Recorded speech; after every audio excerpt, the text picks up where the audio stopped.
feeling cold against your skin. Running through the chaos, letting all the sin. Temptation in a bottle, ready for the night. Craving for the thrill, it's time to ignite. Dark desires burning bright, echoes in the dead of night. No retreat, no looking back on this heart attack. Hey, ladies and gentlemen, how are you on this Saturday night? Saturday night, it's always a fun night here with Nights with Ping. I don't know how many we've done in history of this channel, maybe like 1,000,000, maybe like 1,000,000. We've done I don't think that's true, but we've done a lot. We've done a lot of Saturday nights in our time on YouTube. On YouTube, it's been we've done a lot of them over the time.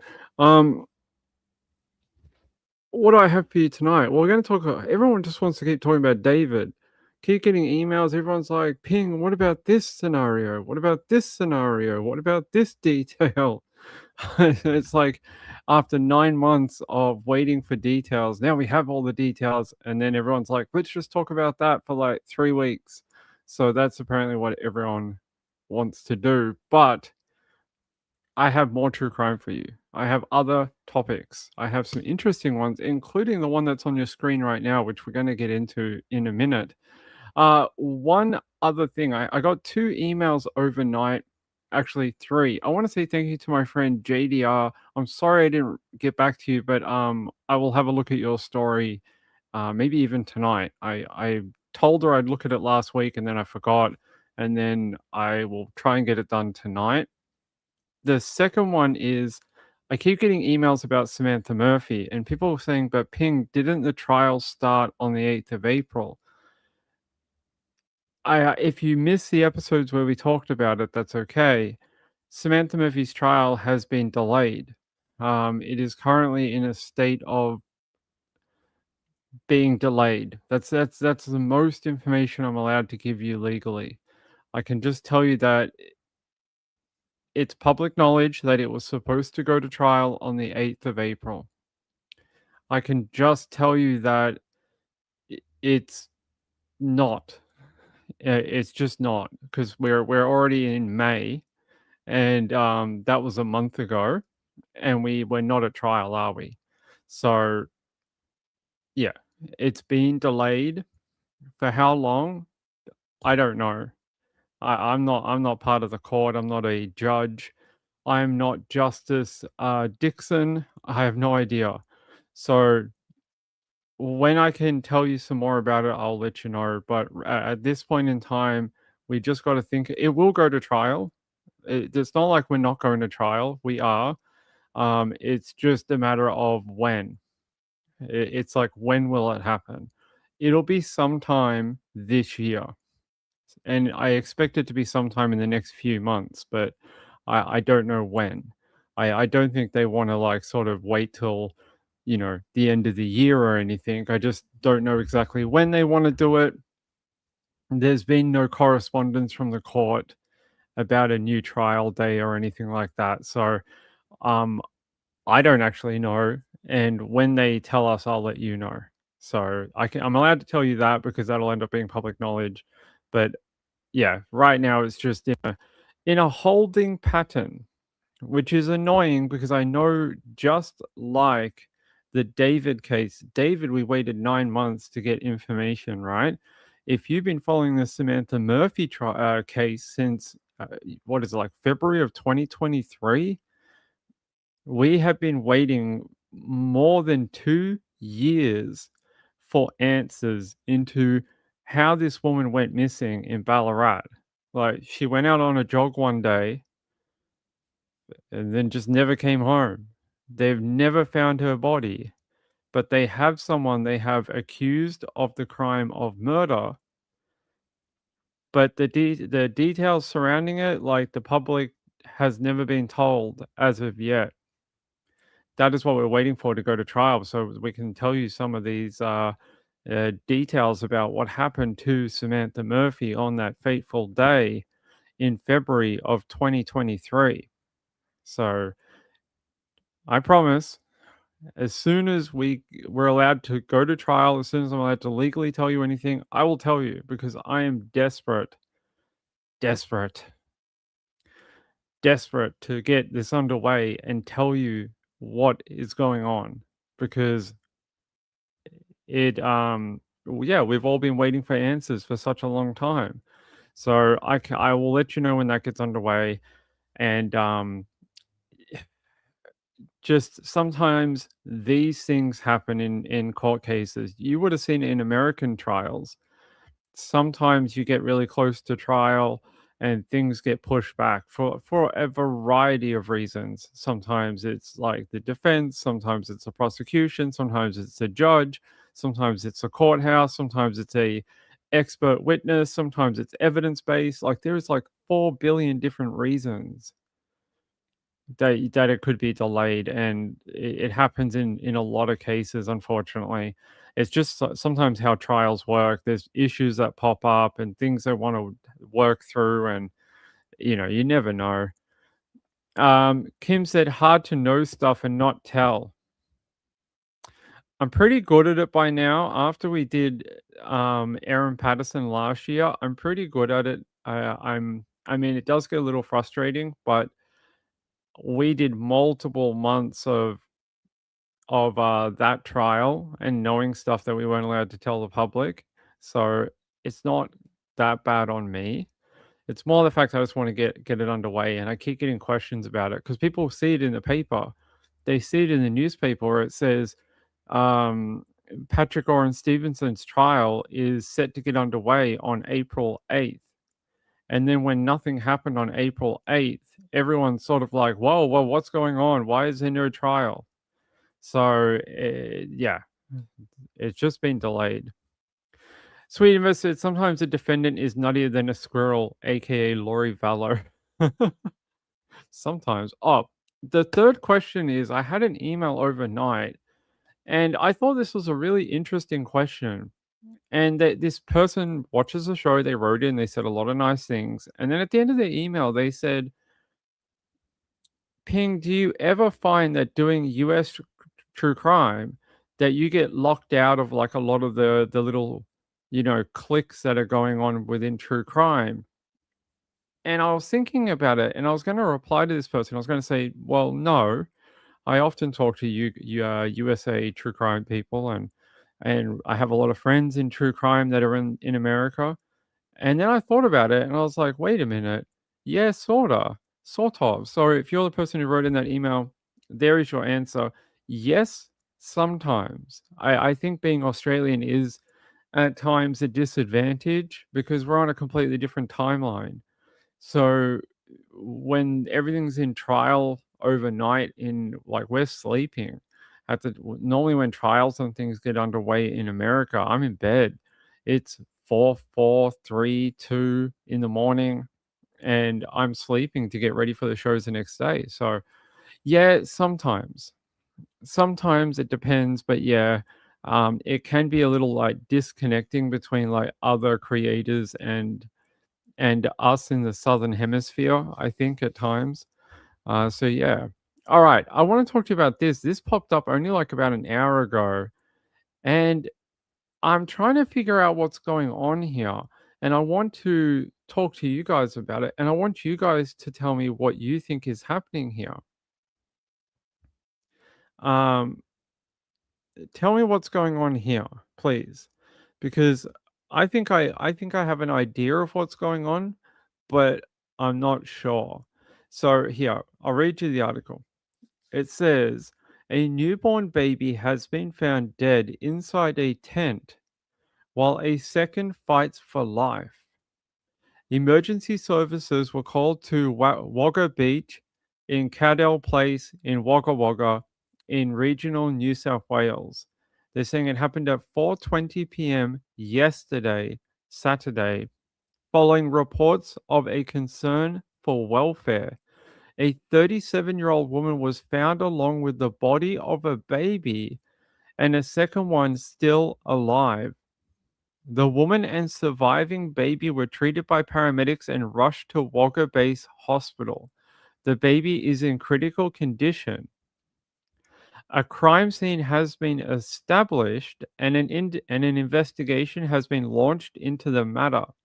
The beach is located in along the Murrumbidgee River. So along here.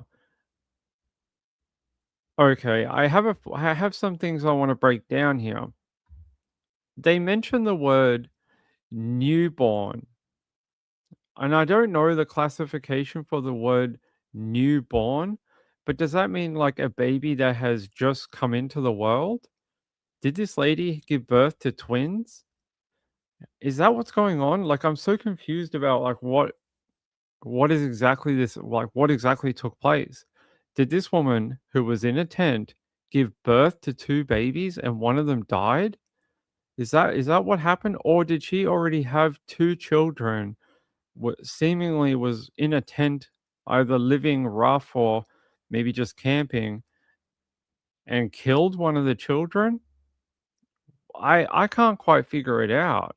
It reads some of the wording, like newborn, almost makes it seem like there was a birth that happened. I don't know. You guys tell me. I'm so confused about what exactly it means because it, there's not a lot of details. I'm just trying to see, do we have another bit of detail for it? Either way, it's very sad. Let's have a look.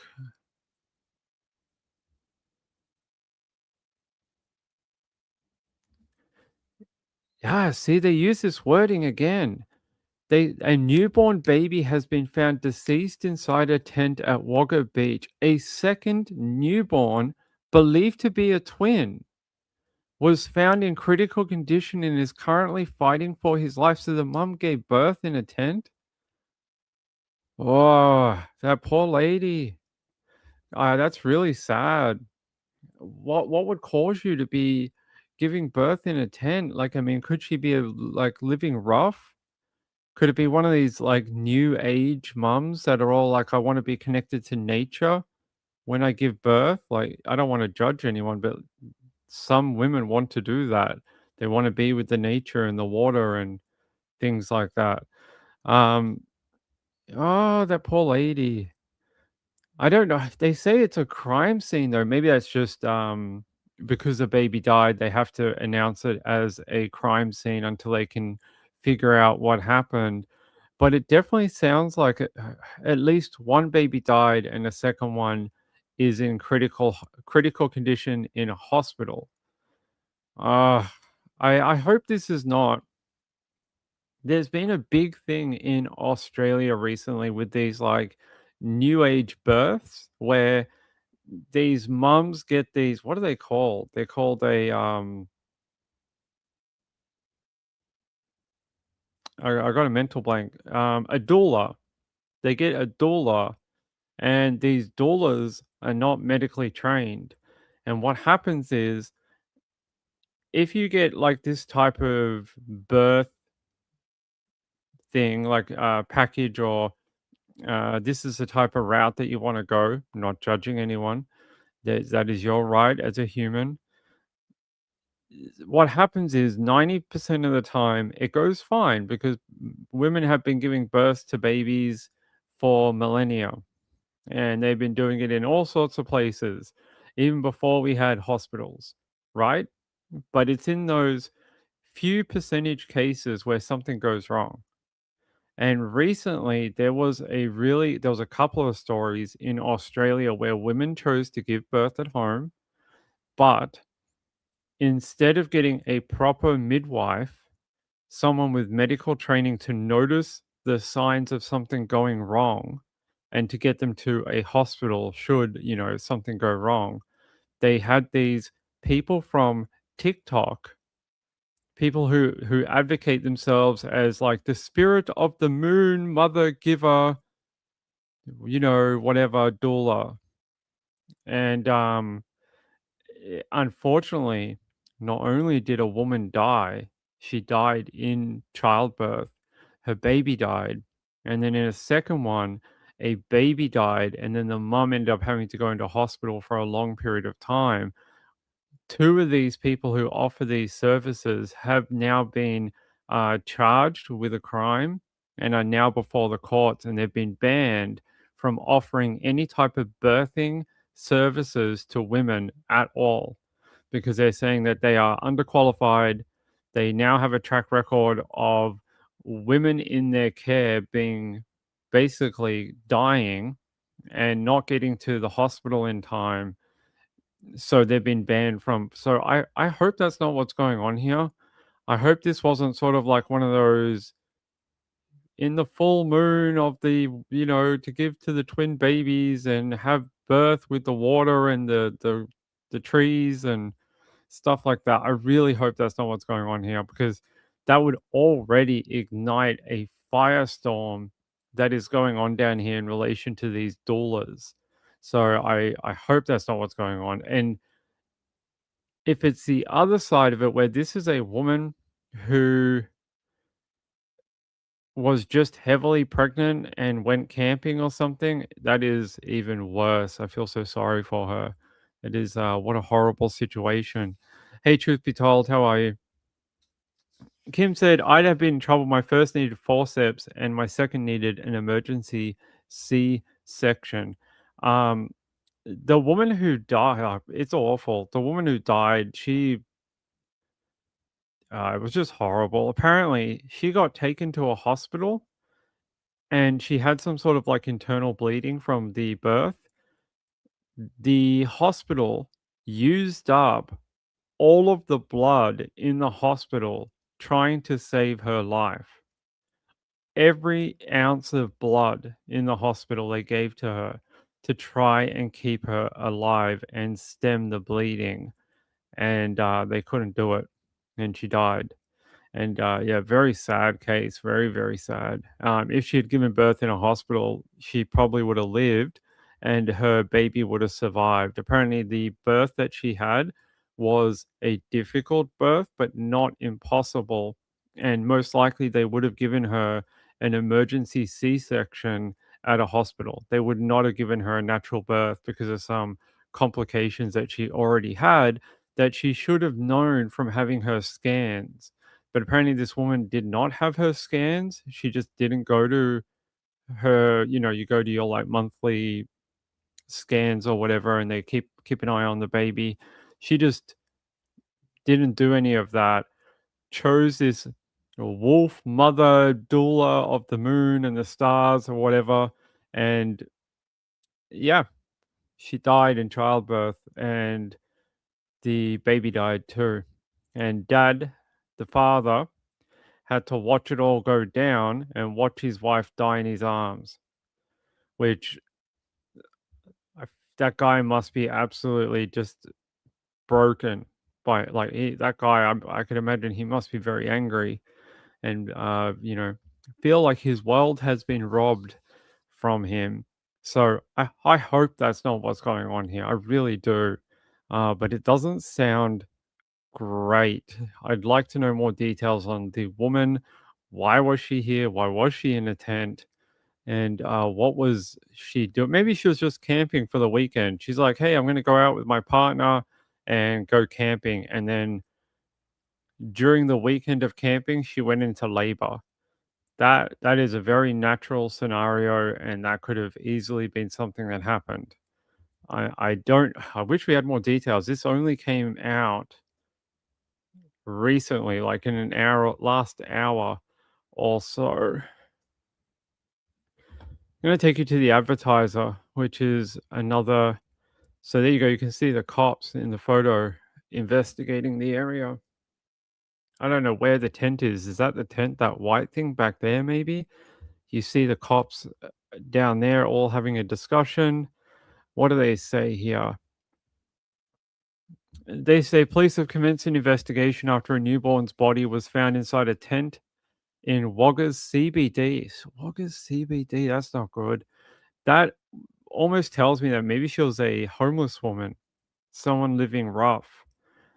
They say while a second infant remains in a critical condition in hospital, and they're saying a welfare call was taken by authorities, and that's why they discovered the baby and the mom. They say a crime scene has been established and police have commenced an investigation into the circumstances surrounding the incident. Not a lot of new information, but they're just saying that there was a concern for welfare call on 4:20 p.m. yesterday. That is why the police went down there and attended the area. So, very awful. We don't know what happened. Let me have a look. Where is the area for this one? Wagga Beach. Let me have a look. Wagga Beach.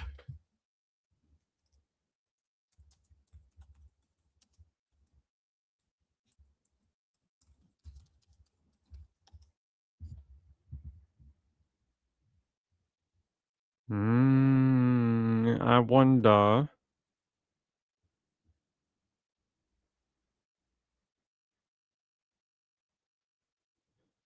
Is that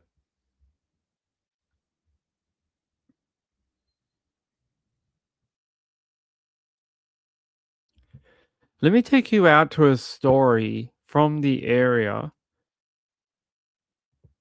Is that the park? Let me just double check. Wagga Wagga Beach. Cedar Place, Wagga. Okay, hold on. Let me just double check. I just want to double check where this location is. Yep, okay. All right. I'm going to take you to a story, and this maybe explains what is going on.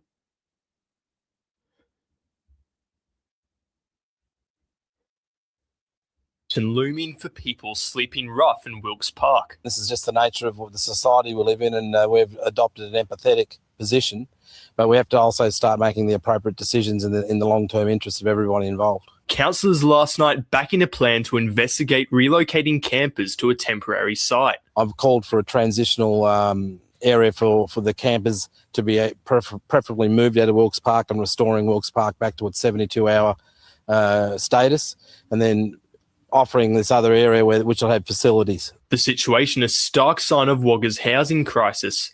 Homeless support services like Wagga's Edel Quinn lend a helping hand, but vacancies are rare. The stock isn't available on a local level to support individuals who are experiencing homelessness at this length with housing. Kieran Malloy has worked at the shelter for 5 years.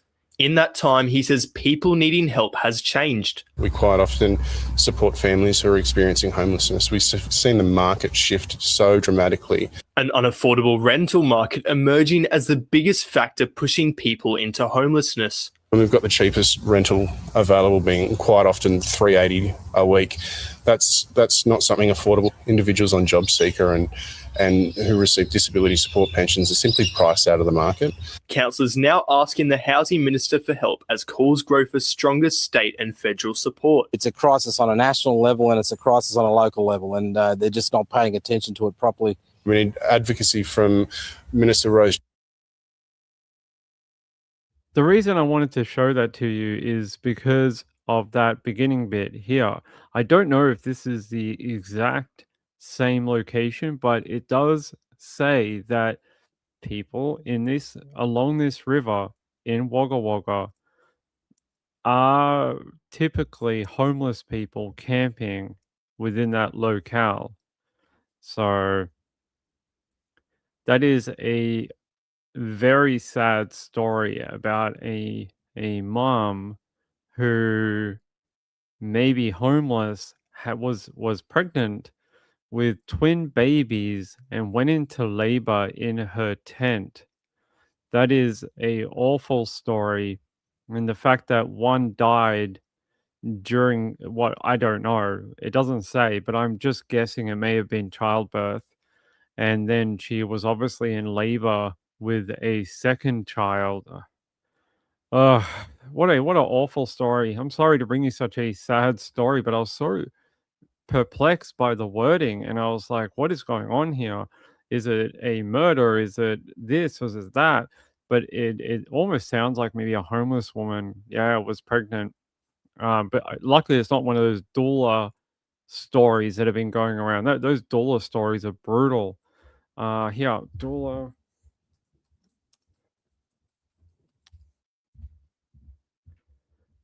No. Not in Canada. Not in Canada.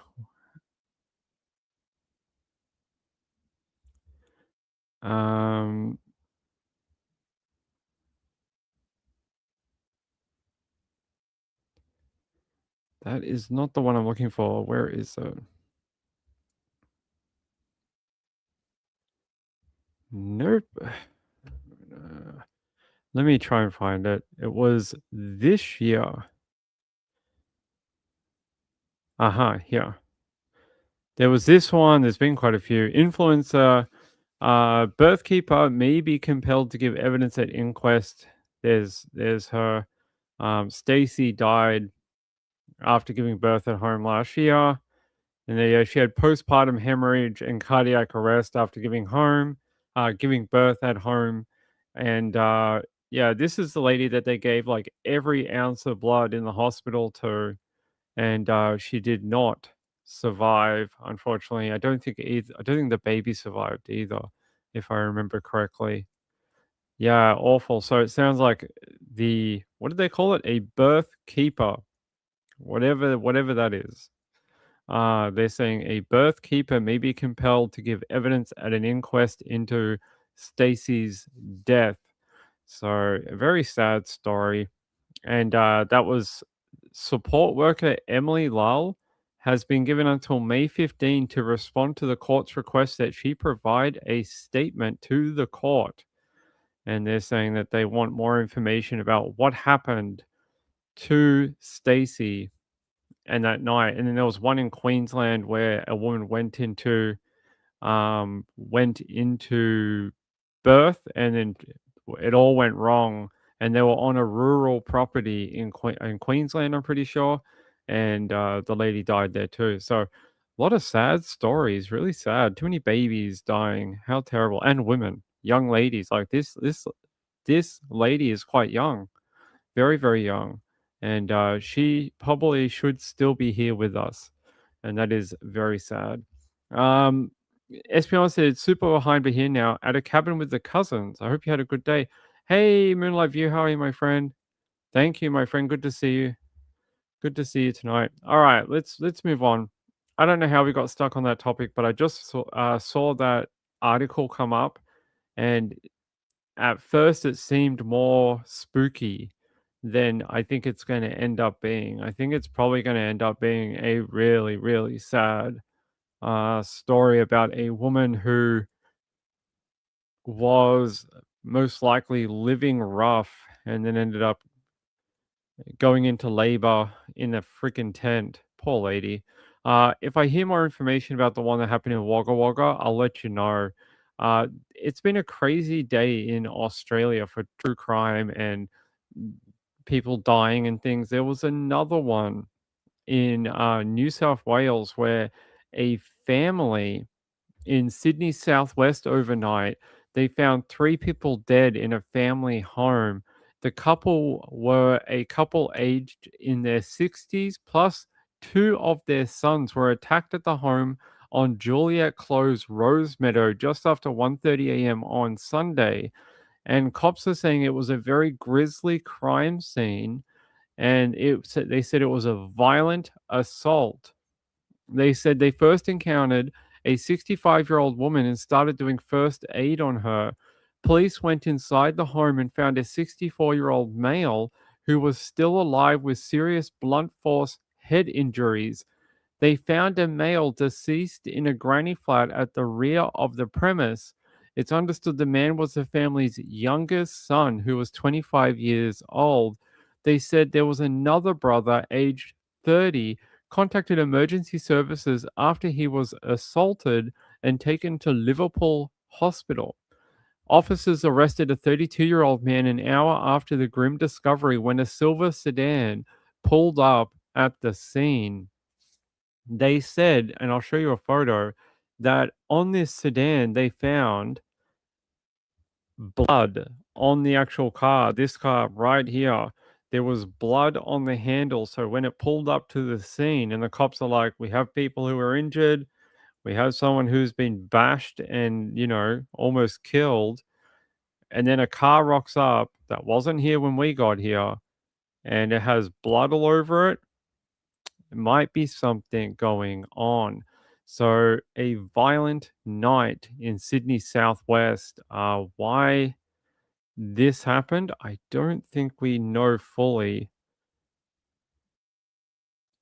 So apparently this is a family matter. The driver of the car, who is believed to be the couple's eldest son, was taken to Campbelltown Police Station where inquiries are ongoing. When asked by reporters if the man would be charged today, Superintendent Healy said, "It's still very early. We have a few things to run through." So they're saying that they believe one of the weapons involved was a bladed weapon, so like a knife. The second weapon involved, they believe, is a hammer. So the blunt force injuries that you guys were hearing about was caused by a hammer. What? Imagine that. There's part of the crime scene for you. So the eldest son decided to attack his own family and basically kill his parents. That's what he's done. Yeah, so they're saying there's 3 people dead. They tried to do first aid on the couple in the home, the 64-year-old and the 65-year-old, but they were alive when emergency services got there, but they ended up dying. They ended up not surviving their injuries. I'm going to take you out to a video if I can get to it. All right.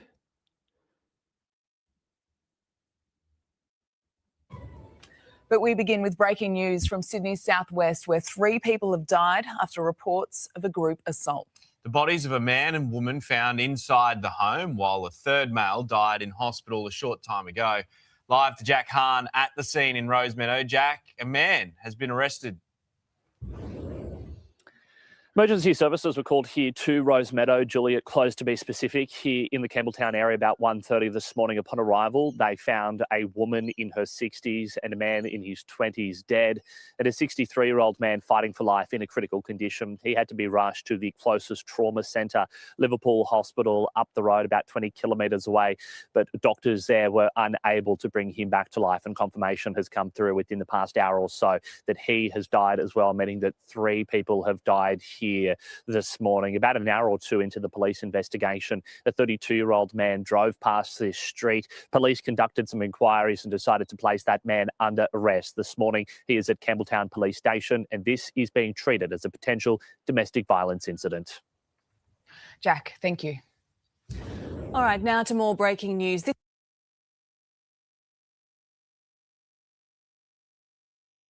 Yeah, I'm not sure. We're seeing a lot of these type of family crimes where one part of the family decides to become a family annihilator.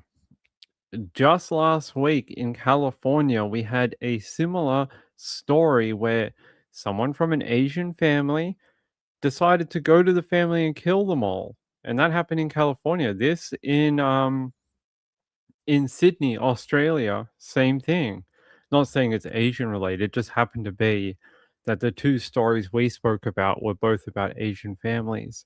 Sean said, a small shack built on your property for grandma to live in. Yes, that is a granny flat. It's like a little apartment at the back of your property. Very popular in the 70s and 80s, especially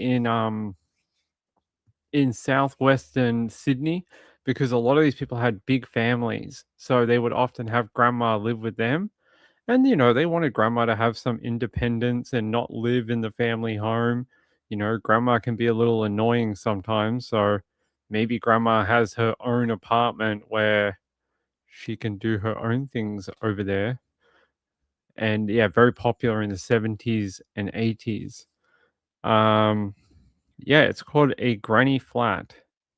You guys may have them in America, but they're called something else. I don't know what they might be called.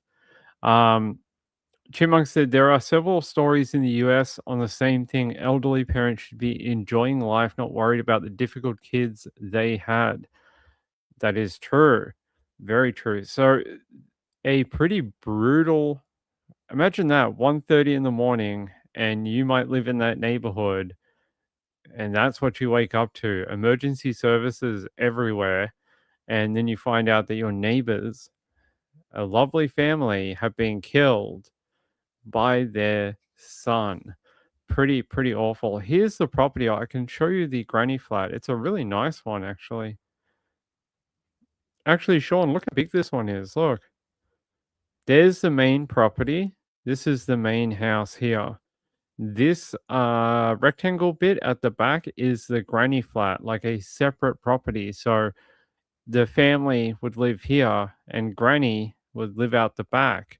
And she even has her own pathway to her own property out the back. So grandma can park her car, come in the gate, walk down the side of the house. You know, she might be out playing canasta till 1 a.m. So she doesn't want to, you know, disturb the young people. So she's coming in at 1 a.m. after playing bridge in the afternoon or night, and she can just sort of go in there. Yeah, it's a deluxe one, right, Sean? They're not normally that big. They're normally a lot smaller than that. That's a really large one. Actually, Sean, do you know what I think that one is? I think that one is a more modern build that was probably done so they could rent it out. I think that's probably what it is, so they could rent it out for extra money per month. Not really for yeah, more like a villa. I'd say it's like a one-bedroom apartment that they would try and it's almost like you're subdividing the property, but you're not legally subdividing that property and you get the extra rent. So that's what it is. Yeah, deluxe granny flat. All right. Let's talk about David because that's all anyone ever wants to talk about.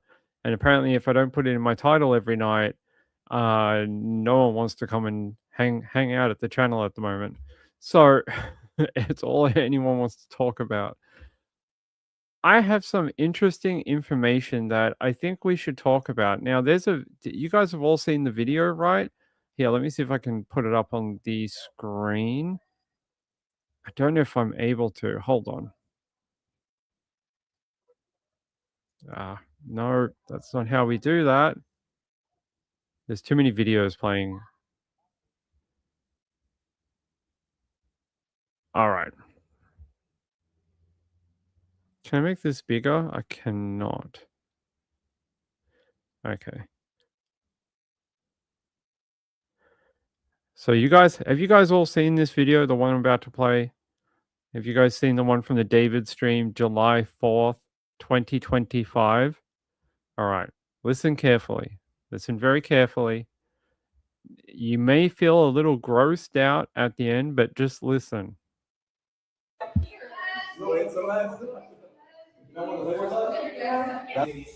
Oh, sorry. Excuse me. ABC. Oh yeah, being disclosure. I apologize in advance for when my bathroom smelled. I took a shit there like 2 hours ago. I don't care. I just took a shit. Tight shit. That's what I'm talking about. No, it's so nice. You don't want to live with us? Oh, sorry. Excuse me. ABC. Oh yeah, being disclosure. I apologize in advance for when my bathroom smelled. I took a shit there like 2 hours ago. I don't care. I just took a shit. Tight shit. That's what I'm talking about. Okay, so if you can't understand what that says, wow. He's sort of saying like, he's sort of like, don't worry about the smell. He's like, oh, I just took a shit in here a couple of hours ago. I'm worried about your bathroom dynamics, that your bathroom being as large as it's almost the size of most people's lounge room that for some reason your bathroom still smells after 2 hours after doing that, I would be very concerned about multiple things: your health, your bathroom, your plumbing infrastructure. But it's a strange thing to say, and it's because I think a lot of people are suggesting is that that smell of decomposition is still very strong within the home. Like we heard in that court document, that multiple people could smell the decomp within the property. It was that strong. And I'm guessing the fact that this is July 4th of July weekend 2025, that is what April, May, June, July. That's like 3.5 months since Celeste was murdered and then kept on the property. 3.5 months for a body to become decomposed. Ugh. The decomposition smell must have been absolutely overwhelming.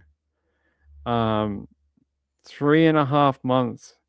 And he's telling people, don't worry about the smell. That's just my butt. Buddy, if your butt smells like decomp, we have bigger problems than you and a murder charge. We have much more problems. We may have to get you tested for some sort of colorectal cancer or something. Kim says 4 months later. Yeah, it's multiple months later that this body of this young woman, who I think if we look at the timeline, by this point he may have cut her up. I think it was in May that he bought the supplies to cut her up. So she would have already been dismembered by this point, put into the body bags.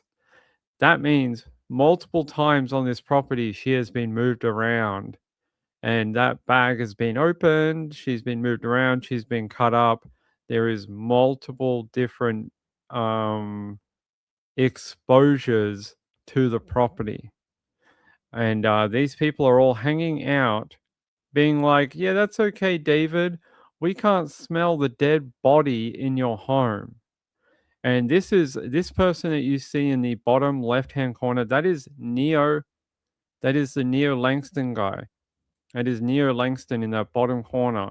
And you see the sort of way he looks at David, and you sort of wonder if there was some sort of knowing sort of, when he mentions the smell, Neo looks at him sort of as if like, I'm not sure.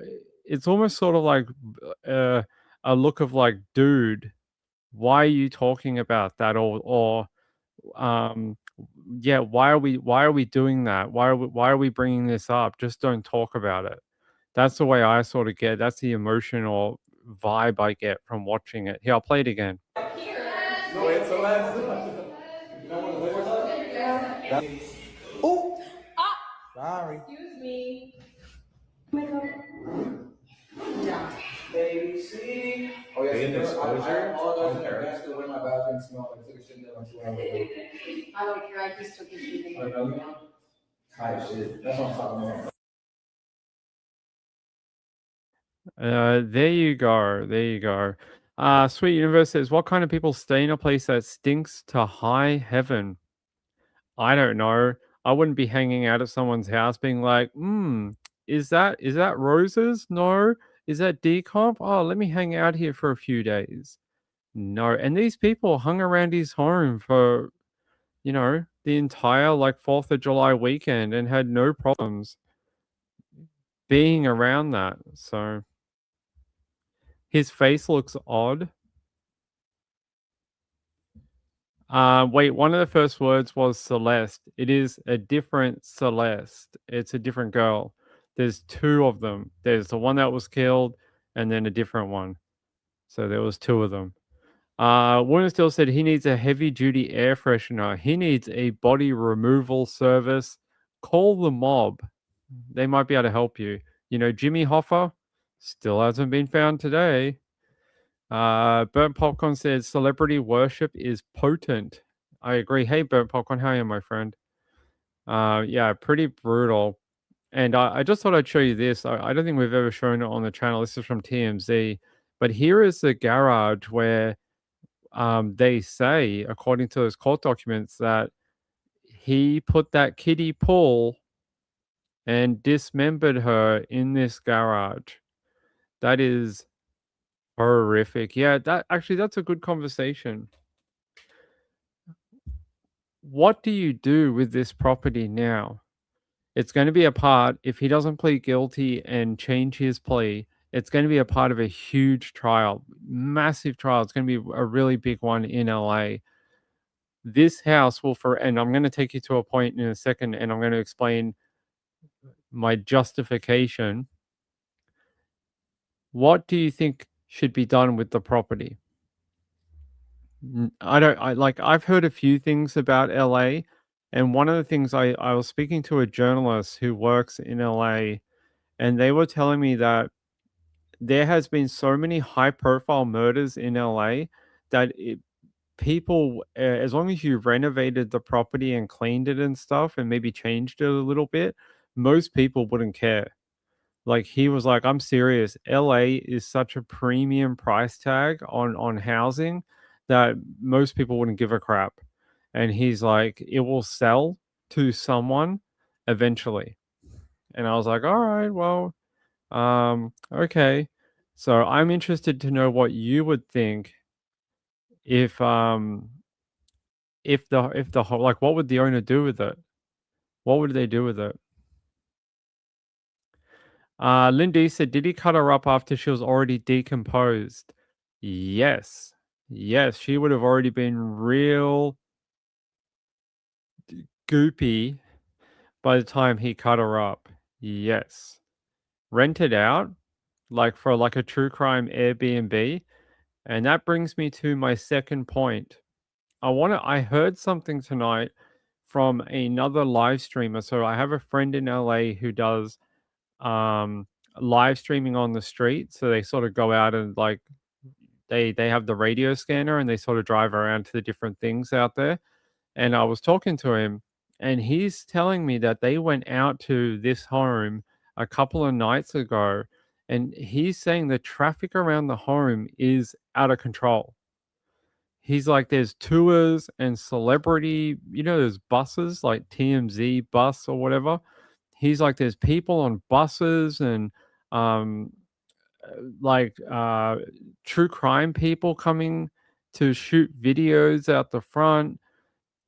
There's actually they're looking at maybe putting a traffic ordinance in for this location because the traffic is becoming so heavy at the location. I'll have a look if apparently he was showing me a screenshot from Twitter, and he's like, you can see in front of the house on the Google Maps, it goes red, which means high traffic, but nowhere else in the neighborhood, just in front of that house. It's just in that street.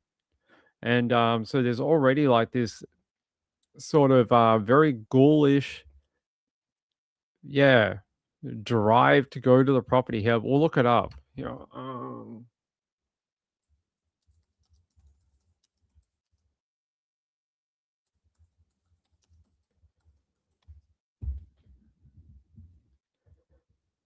Yeah, let me see. So I know the address. It's Viero Drive. I wonder if it's still busy. Aha, did the owner put, I think the owner might have put like the blurring on the property. Let's have a look. Can we get, I don't know if I can get the traffic. Hold on.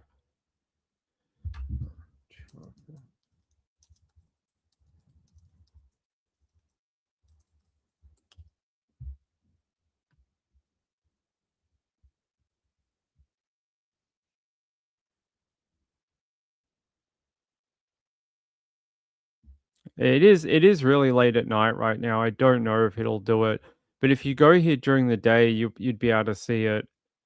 That it is quite heavy on the traffic. Let me have a look. Yeah, here. So that's the property right there. and there's the pool that we've all seen. It's not that busy right now. It's quite green, but go check this during the daytime. Check this during the day, and there's a bottleneck right here, and there's normally one up here too. There's like a bit of a bottleneck on this particular street for everyone trying to get into here. So not right now, not at 2 a.m. in the morning, I guess, but I have seen screenshots during the day that show a red marker for that particular area. Like, why would there be heavy traffic in that one street? And yeah, so a lot of people just going there and hanging out and filming videos. Women are still discussing why are they so weird down there. I guess because everything in LA is celebrity, trying to make $1. Everyone's trying to get their true crime careers and their podcasts, and you have to be the first one with this and that. I mean, it's all a game. It really is. And people got to understand there's real people behind all of this, unfortunately. And it's one of the things a lot of these people forget is that there's, it might just seem like a name on a piece of paper, but there's real, like they were a person, they had friends, their friends have to watch all this crap. I'm not going to say family, but I'll just say friends. Sean said, turn it into a park as a memorial. I know they did that with the Idaho 4, that they're going to turn that place into a memorial. I think the LA County would have to buy it from the owner because it's worth so much money. I think this is like a 25, I don't know how much money, 25 million or something. It's a huge amount of money for this property. And they would have to buy it from the owner because he will take such a massive loss on the property that it could bankrupt him. I don't know. I don't know how much money he has, but it could actually bankrupt him. Sean said, I bet if you said it was haunted, now the bidding will go up. Maybe. Montana said, has she been interred somewhere or still in the morgue? She was laid to rest last year. She has a grave site, and actually, people have been leaving flowers there for like the last week or so. She was laid to rest in a private ceremony. It was not open to the public. It was only open to like close family. I can show you a photo from it. Celeste Rivas funeral. There was a funeral. It was October 6, 2025, and she was laid to rest. Do I have a photo? Yeah, I do.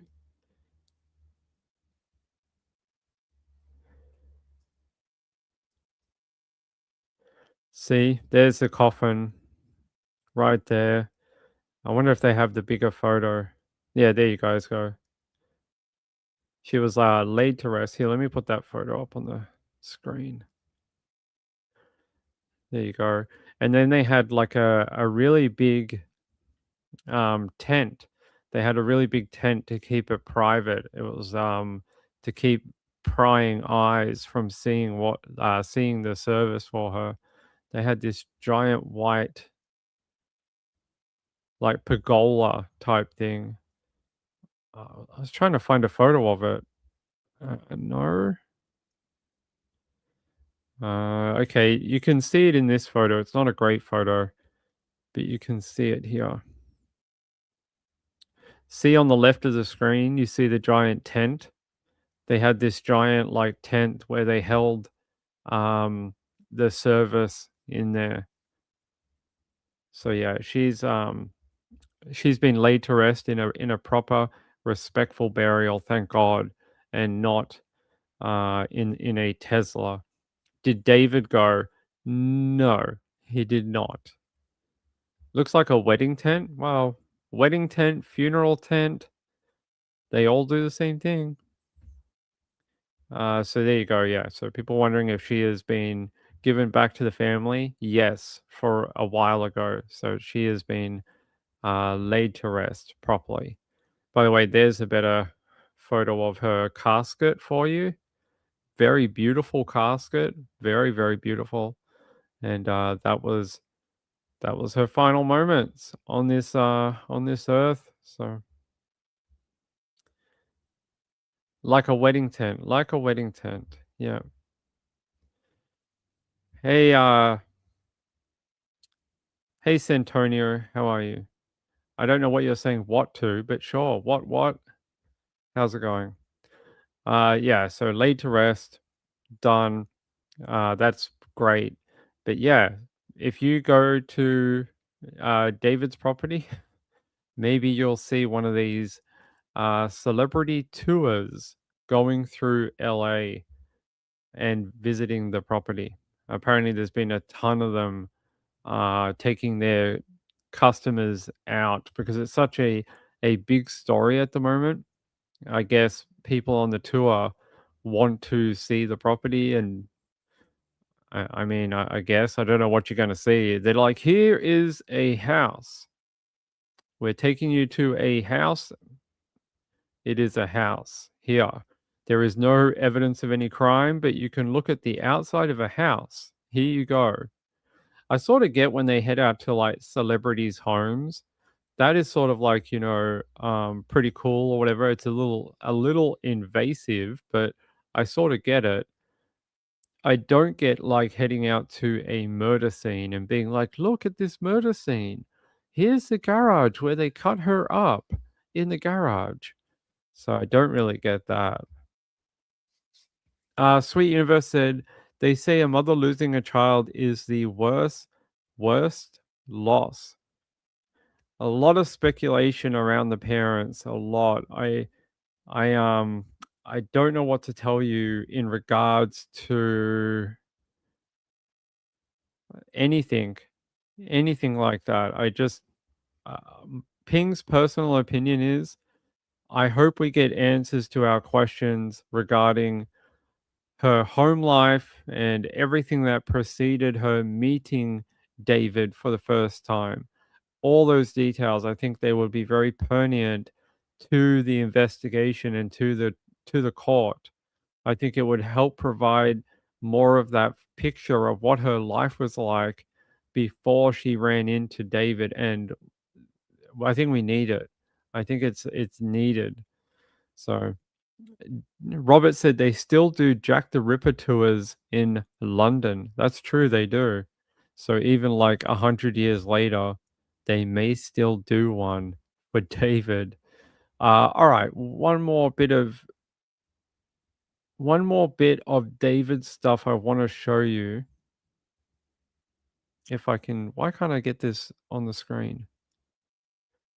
Okay. So we all know that Celeste was stabbed with what most likely is a knife, a sharp instrument, right? Well, here is David from his live streams carrying a knife. And then, I guess it's hard to tell. We would need to know from the autopsy report how long that knife wound in her body is. And being that she was so decomposed, they may not have that length of the knife. They may only be able to tell that it was a sharp instrument. But here is him on a live stream flaunting a knife. Is it the same one that he used to kill Celeste? I got no idea. It may not be. It may be a completely different knife. He may have used a kitchen knife. Don't know. But at least in some of his videos, he flashed this knife several times. So I don't know if it is the same one. I don't know if the LAPD ever found this particular knife when they raided his property. We'll have to wait and see, but the little pieces keep adding up. Gail said they will know roughly how deep from the marks on her ribs and bones. What's interesting about the knife wound to the opposite side of the liver, near the heart is that they don't believe it actually hit her heart because they don't detail that on the autopsy report. So it's not a very big knife.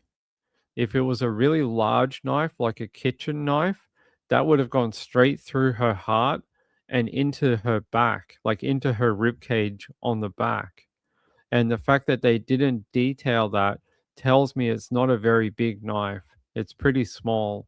And they don't detail any damage to the heart either, just to the ribs and what they call the intermediate area or something behind the rib cage. So it's not a very big knife. It's not like, a big kitchen type knife. So maybe something like that. Maybe. It's listed on the autopsy paperwork. I have that in front of us. Where is it? Is it? Did it say they hit the heart? I'm pretty sure they said no. Maybe Ping's going crazy. I've read too many details. Where's our autopsy paperwork? Is it that one? No, it's not that one. We have too many friggin' documents. Hold on. This one? Is it this one?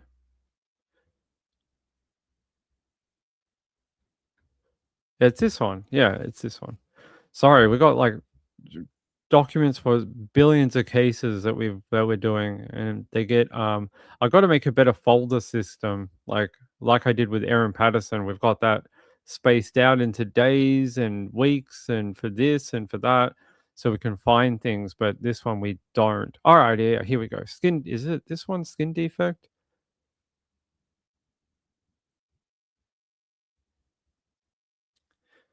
Yeah, this one here, right? Involving the lateral left lower chest. Yep, this side. 15 inches below the top of the head, 6 inches to the midline. So right there. 9.5-inch penetrating wound with smooth edges. The wound track sequentially perforates the skin and soft tissue of the lateral left lower chest, left intercostal space, entering the left chest cavity. The wound track has a depth of at least 2 inches. Yeah, see, they don't know. The fact that they said at least 2 inches means that it's undecided. They don't actually know. And it could be because of the level of decomposition that they just, when you decompose, your body sort of, it sort of shrinks and it dehydrates and things become more.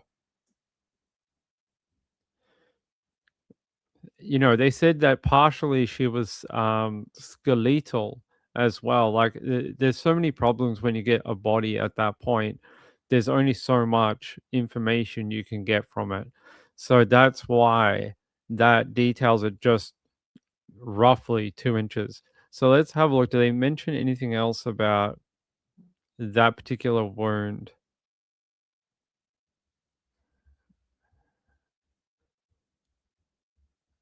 I don't see. I'm pretty sure it doesn't, right? Or am I going wrong? I didn't think they mentioned anything like that. There's the yeah, this one here, defect. Yeah, the right there. There's the cut. Yeah, they're 2 inches depth. Wow, 2 inches depth is not very deep, is it? You hit the rib. Yeah, that's like what I'm saying. It didn't hit the heart then, which is what I would have thought. If you were using like a big kitchen knife, you would have gone you would have gone really far deep. You would have gone very deep into the body. And so does that mean it could be a knife like that about this size? What was the other one on the other side? How deep did they say that one was? Wow, 1.5 inches deep? Is that what it says? 1.5? Can't read his writing. Doctor's handwriting, man. 1.5. I'll go up to the writing where they actually write it. Let's go up here.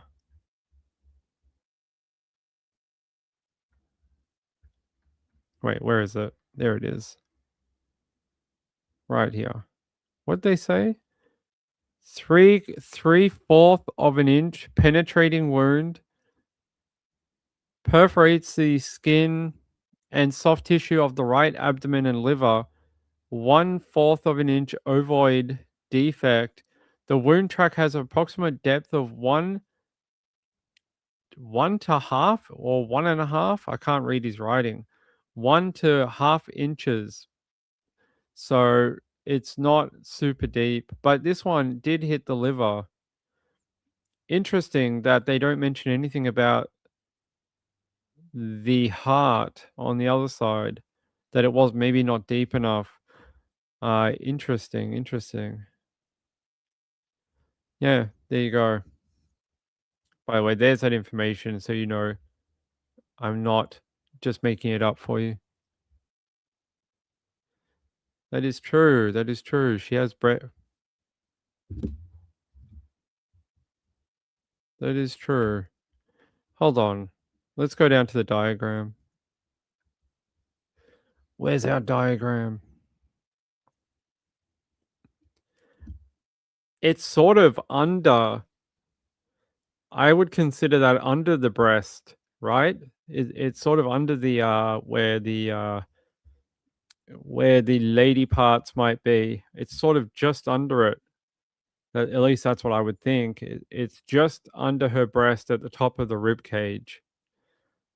That's what I would guess from the diagram. They're not perfect. They're just an illustration, not 100% perfect. So, Santonio said, I wouldn't be surprised if it's that knife. We'll have to see. Yeah, I heard this from another. I heard that from Joseph Scott Morgan. Joseph Scott Morgan was saying that it was most likely. Well, we also heard in the documents that they believe from their medical examiner or whoever they spoke to about it, that it would have taken a period of time for her to bleed out after he stabbed her. So this wasn't a quick death. This was a really really gruesome, slow. It's not one of those ones where you hit them in a jugular vein or in the neck here or something, or hit them in an artery and they die in like 30 seconds from the massive blood loss. It's sort of like a slow decline over multiple minutes. It's pretty horrific. She would have known she was dying. And that makes it all a little bit more tragic in a way, because sometimes with death and people, they don't know. They sort of get shot and they die. It all happens very quickly. But in this type of case, she would have known for a while, for a period of time, that she was dying. And that's a horrible sensation. So, oh, Robert got it. Hey, Robert got it. Hey, good work, Sean. Thanks for doing that. Robert, you got a free membership. I don't know if Robert's ever had one before. I'm not sure, but good work, Robert. There you go. Woman of Steel said he probably tortured her with that fact. I would hate to know what that argument was. When she entered the home, he produces the knife and then proceeds to do the damage that you see here. And during her decline into death, what is that conversation? Because she can still talk for at least 10 minutes. She can talk. She would be like, I'm dying. Why did you do that? Why, like, take me to a hospital. Like, I need help. But what is he saying to her? That would be very interesting. I don't think we're ever gonna know. We are never probably gonna know that. We're just never gonna know. But it would be interesting to see what that conversation between them would have been. Yeah, he would have. Yes, 100. Well, of course, he kept the body. What else did he do? Did he go outside and be like, I'm going to come back when you're dead? Stop moving. I already stabbed you twice.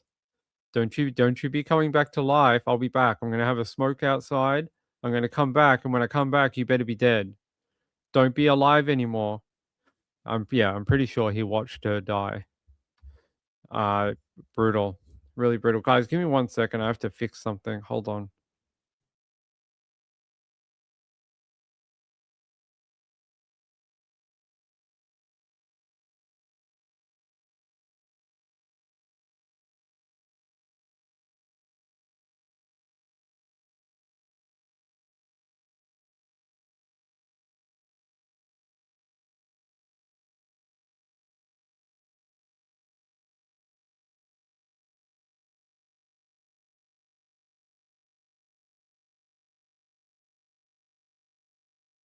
All right, sorry, we're back. I had to check on Mrs. Ping. I was just making sure she was okay, making sure she's doing okay.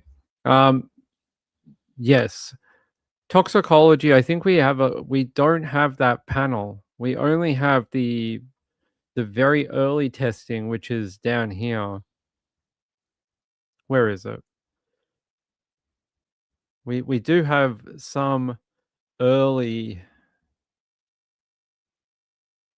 No, we do have some very early testing here, but this is only like preliminary testing. They don't have any like a full tox screen or anything. They probably have one by now, of course. They took samples from her. Yeah, here. So this is just a drug panel. This is not even like an in-depth one. This is a very simple test. This is just sort of like the first go of it. They'll probably send it out to a proper lab to do like a full screen for it. That's if they can't do it on site. They may be able to. Yeah, this is just basically like a preliminary one. They would have a deeper one. Why it's not public, I don't know. Hey, Miss Nancy. Her lungs filled up and she drowned on all that blood gagging her. Awful, right? Awful. I mean, that's a very vivid death, like in the description. And it's almost like every movie you've ever seen where the bad guy is dying and he's got the blood coming out his mouth and he's choking on his own blood. So, yeah. There you go. Yeah, awful, really awful. Like, so yeah, we don't know. I wonder if the cops ever found that knife. We don't know if they said no in the other document. Where's our other document? Didn't they say they did not find what they believe is a murder weapon? Where's our other document? Here.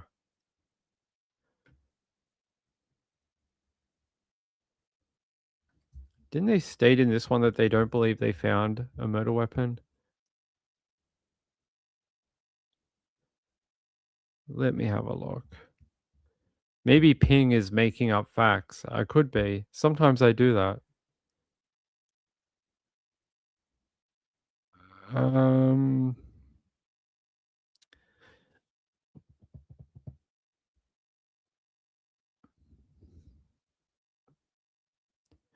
I don't.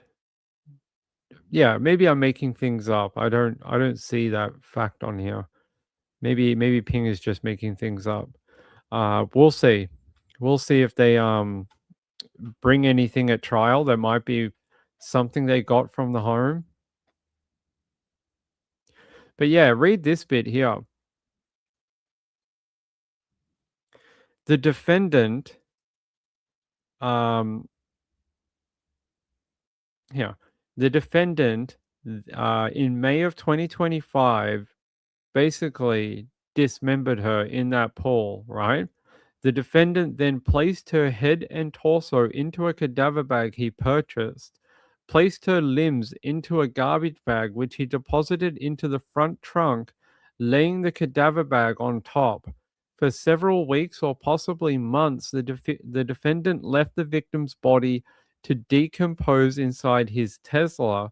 He lied to friends, business associates, and others who noticed a strong smell of decay in and around his home and vehicle.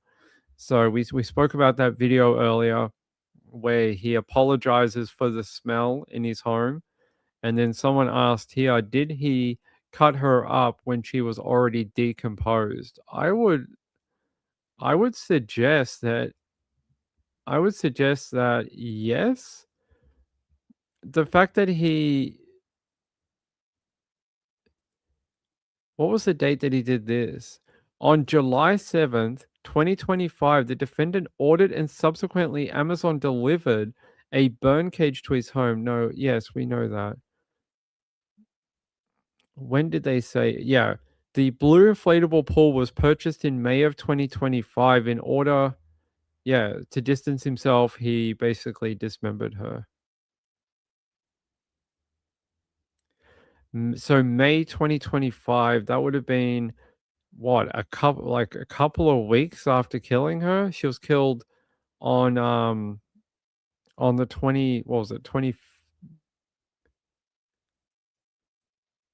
24th.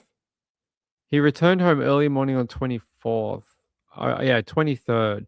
So what is that? 23rd to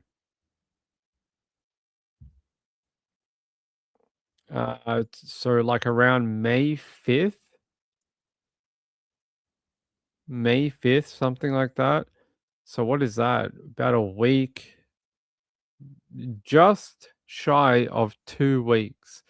I don't know what a body goes through in 2 weeks, but it would be somewhat decomposed. Bodies don't just hang around and are all like, hey, morgues have freezers and fridges for a reason.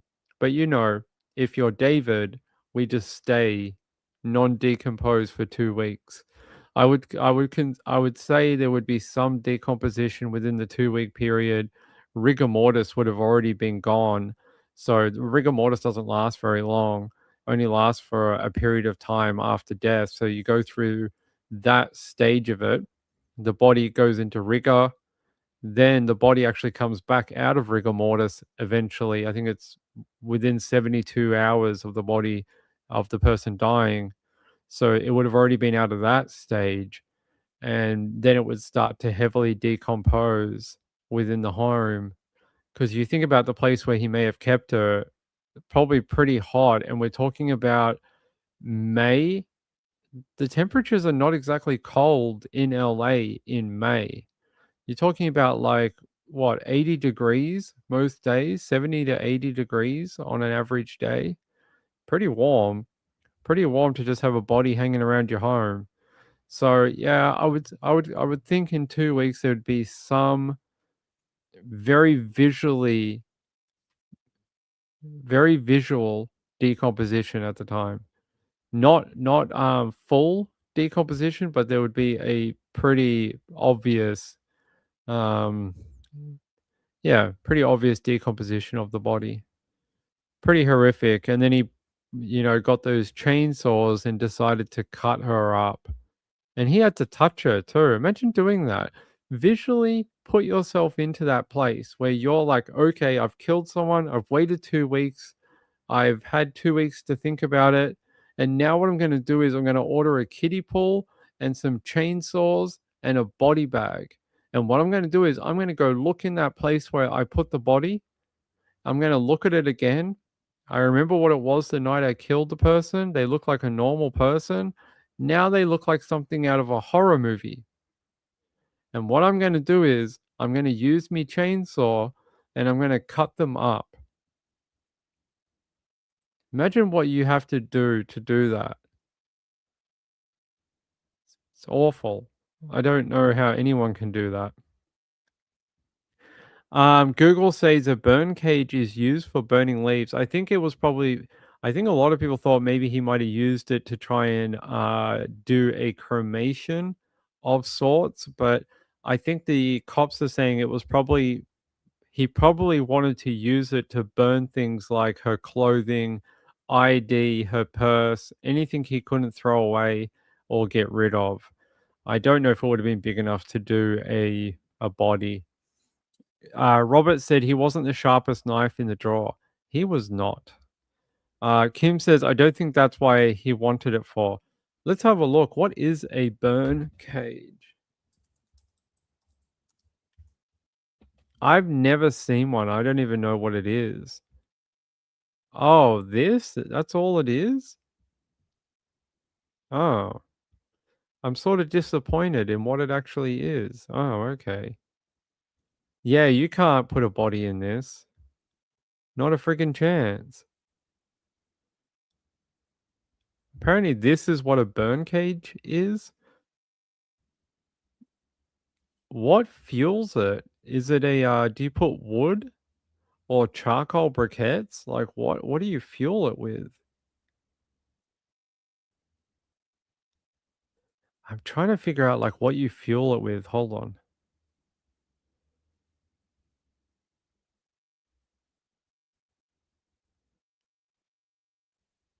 Hmm.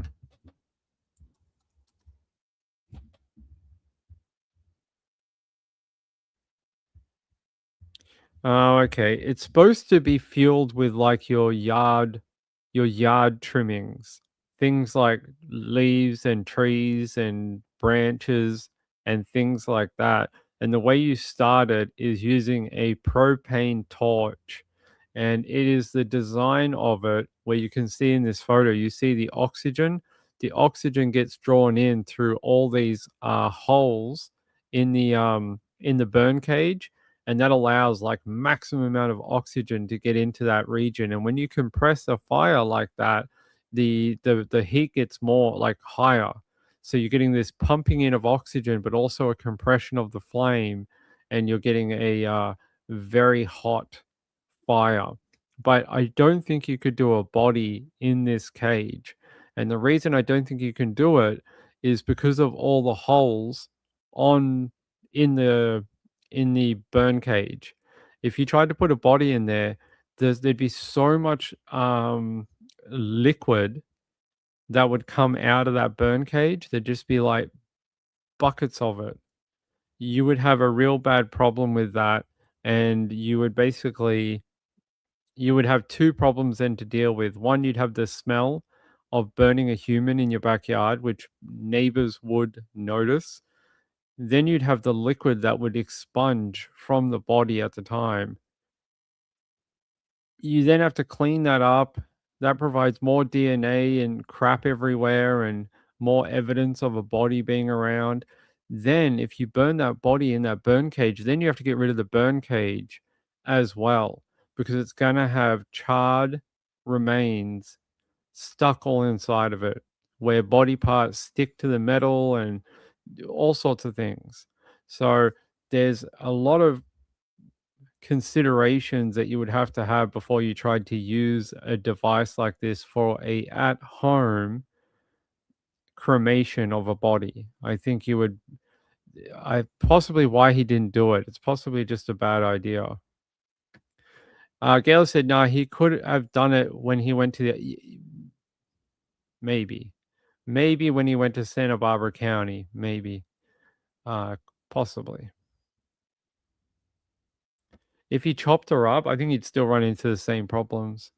I think the arms and the legs, maybe, but when you start getting to this big, juicy part of the body called the torso, you start running into some really big problems and just bad things. Ask Joseph Scott Morgan about it. He'll tell you. Woman of Steel said that's the problem with these idiots. They don't think it through like Ping. Yeah. Let's hope Ping never becomes a murderer. Otherwise, I might end up like Dexter, where I end up getting away with it for like, 20 years. Although I don't have an alligator that lives nearby that I can feed human remains to. So, pluses and minuses. Yeah, so pretty brutal. I don't know why he bought that. I would have thought it would probably be more for things like her clothing, her purse, stuff like that.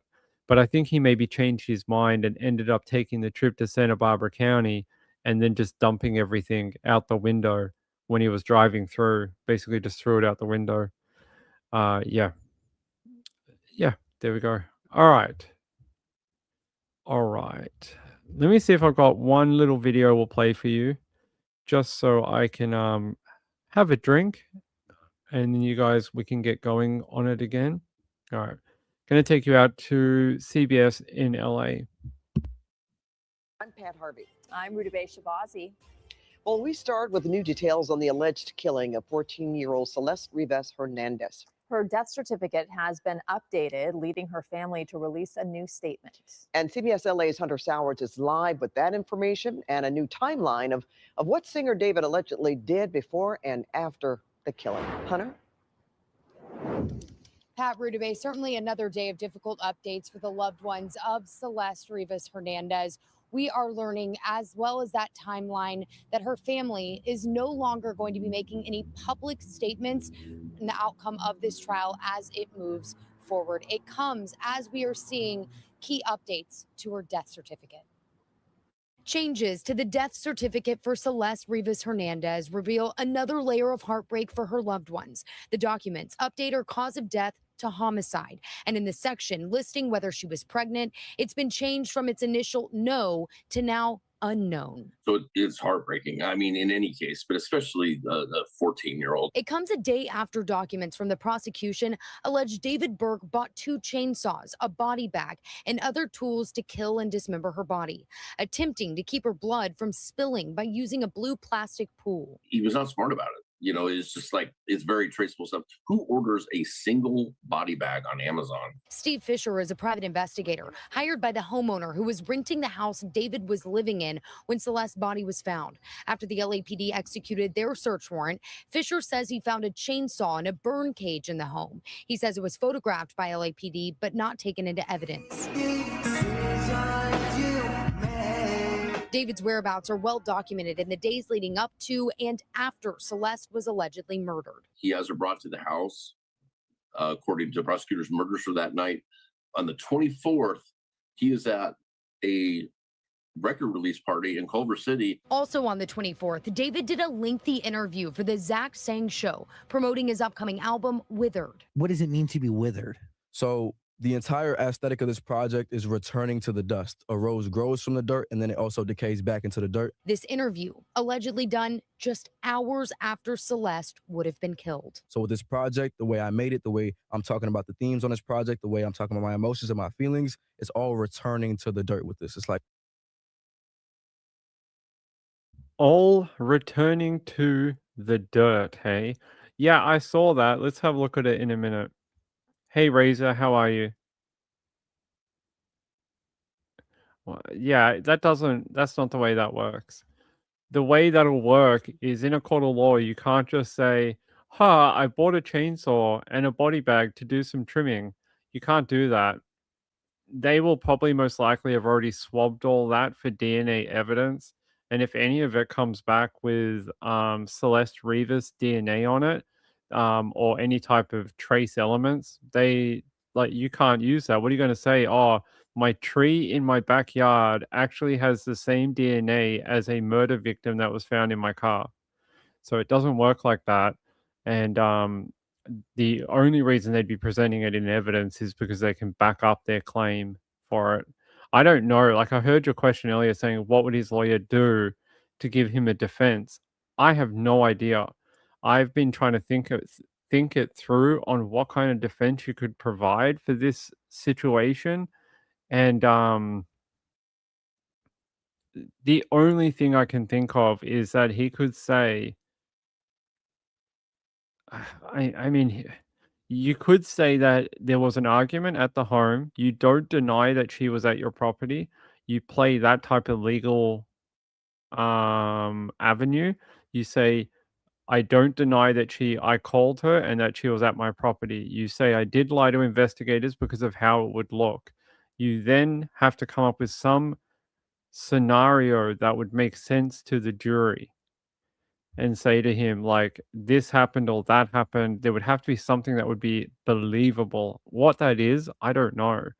But there are the way the courts work, you'll end up agreeing to certain facts, then you'll end up disagreeing. Those things that you disagree on will end up being the issues that are contended at trial. So that's what we'd have to see. I don't know what he might say. One still said, yeah, let me see how long he lasts in prison. Marlene said, no marks on him. Maybe she didn't fight him. Maybe she just, like, element of surprise, maybe. Razor said 2 chainsaws imply he had someone helping. I've seen this theory around that there was a second person involved. I have not seen any evidence of that. I have not seen the LAPD or the DA make any light of having a second person involved, but you never know who they have on the witness list. Maybe someone did help with the dismemberment of her. Maybe that's how they know these details, is because someone told them, because someone was there. I don't know. But you might be right. Maybe he bought 2 because he thought someone would help him. Maybe they backed out. Maybe it never happened. Who knows? But yeah, I've seen this theory that there's a lot of people who reckon that there was 2 people involved. I just don't think we've seen any good evidence of it yet. But you might be right. Sean said, don't forget to tap the like button and subscribe for the Samantha Murphy trial. Yes, please do that. I'm sorry it was delayed. It's not anything I have control over. But as soon as it goes to trial, I'll be there. So I will be there. Gail said he'll make friends very fast. Well, maybe. Yes, thank you for the super chat. I appreciate it. This channel, the only reason we can do what we do is because of people like Sean. If you want to be like Sean, either use the links in the chat or the button, the dollar button down below. But you know, we're here all night, so you can hang out with us. Yes, all right. Let me read the rest of it. It wasn't me. I actually, you know, this is a good ethical experiment or like legal experiment for you guys to do at home. Try and be the defense lawyer for David and try and come up with a scenario we only have limited information. There's probably more that we don't know, and that'll come to light later, which may provide him a defense. So we don't know. But try and come up with something that you think a jury would believe, something that you can be so confident in that they were talking from day one, that they had some piece of information that they were like, it wasn't him, he has nothing to do with it. So try and think of what that is. Hey, good to see you. Just Think 2000 says, I believe all these friends that could potentially be involved have all checked out. They have alibis and proof that they were not at the house or anywhere near him during that time that he had slain her. Yeah, that could be it. I also believe that there are people that have become witnesses for the DA. I think that's almost an accepted fact at this point, that there are people within his circle. I don't know if they're his friends or the influence people that he hangs out with, but there are definitely people who were around David who are going to testify for the prosecution. I think Neo got immunity. I know a lot of people are big on the Neo is his co-conspirator theory at the moment. A lot of people are big into that. Razor said, I have smelled rotting rats and dead animals. Something rotting that was alive has a certain smell, hard to describe, but it doesn't smell like rotting food. Don't smell like someone took a poop in a bathroom 2 hours ago. Marlene said, defense, he is being framed. By who? And for what? And for why? And how can you prove that he wasn't at that home that night when she was killed? And who had his phone and was messaging Celeste at the time? These are all things you would have to explain. They would be considered hurdles that you would have to get over to explain away that situation. Like, who had his phone then? Who was talking to Celeste? That's part of it. Hey, good to see you guys. Good to see you. Her passport was found on the road in Santa Barbara County. Yeah, we know that. So he dumped some of her items. We do know that. Yeah, I think it's down here. Where is it?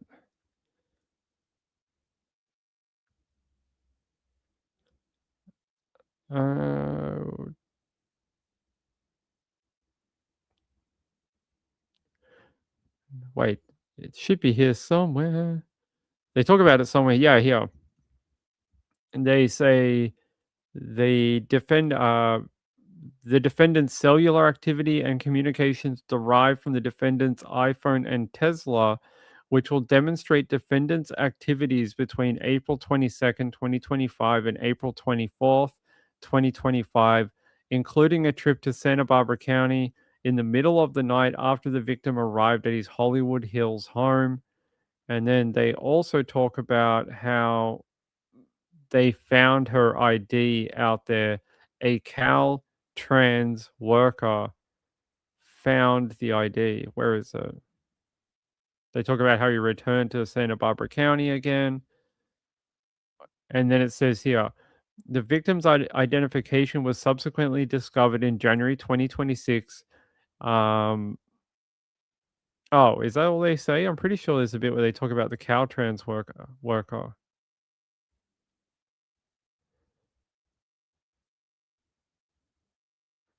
Yeah, let me look through.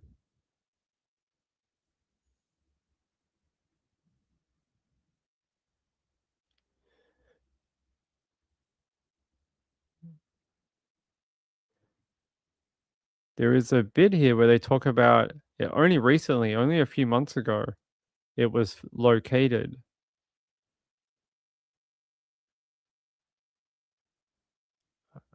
We got so much writing.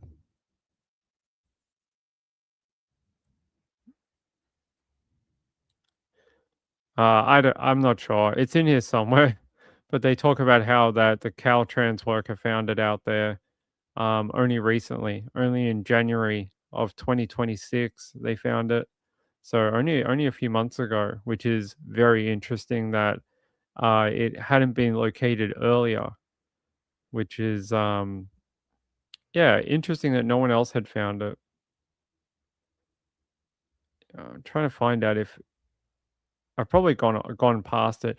We actually had a look out there. If you go to SR 195 in Santa Barbara County, 195, 154 in Santa Barbara County, I'll show you.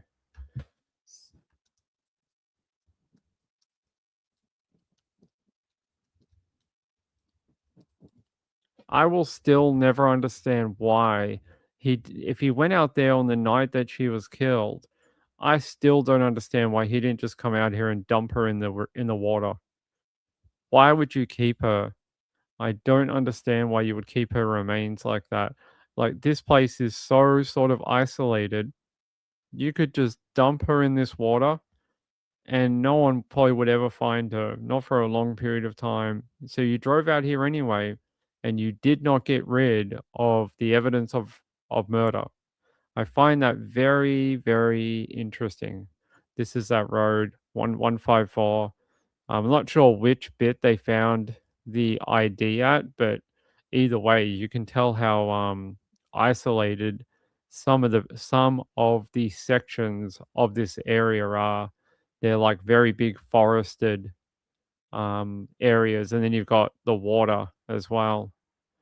So yeah, you could probably dump someone out here and they would not find them for a good period of time.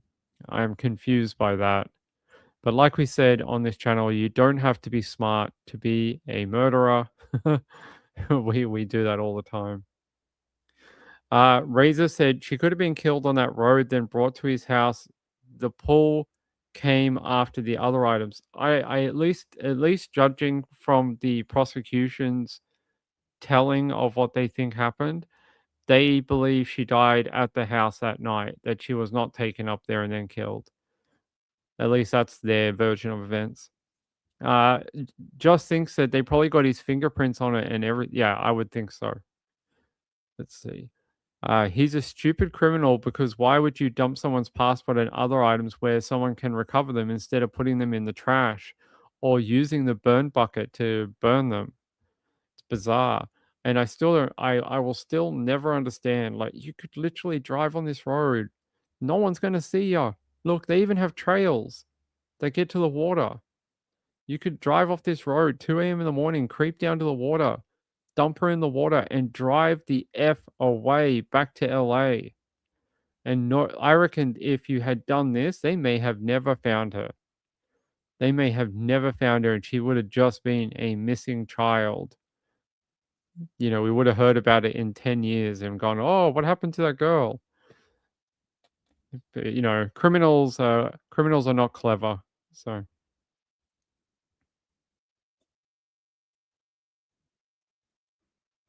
why didn't he dump her in the pool? What was the point of cutting her up? I think to dispose of her. Maybe I know there's a theory that everyone likes, and I think it's a pretty good one. There's a theory that people are talking about that says that there was a plan to dispose of the remains, but something went wrong. And that's why it ended up being in the car, and he left her in the car and then went on tour. That there was something that happened, we don't know, but there was some plan that went wrong, and she ended up not being disposed of, ended up being in the car, and yeah, because it's strange. You don't just leave a body in your car to decompose for multiple months in the LA summer.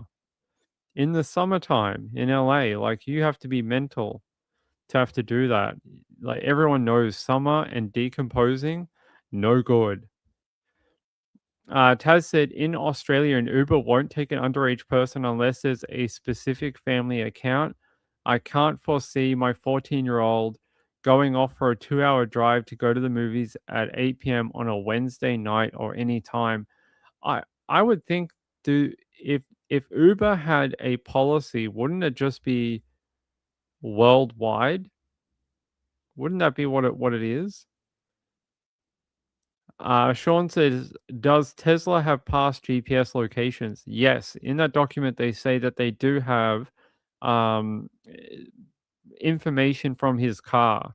So they would have pulled the information either through subpoena to Tesla or directly from the car itself. They would have hooked it up to a computer and taken all the information, or they might have done both.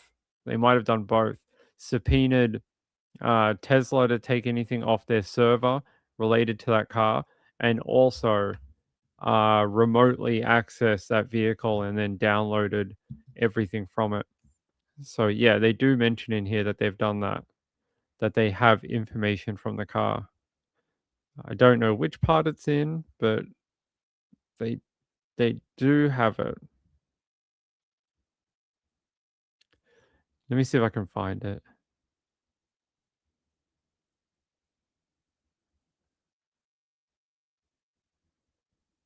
Da, da, da, da.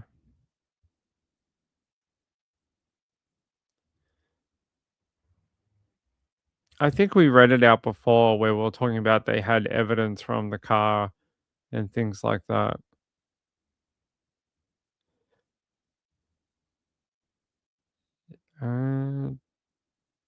Let's have a look.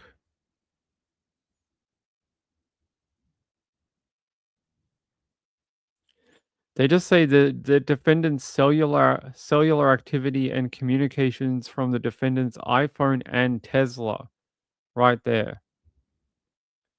There is the statement about evidence from the car. So there you go.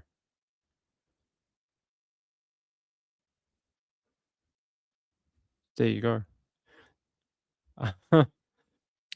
3 more roses. Hey, good to see you.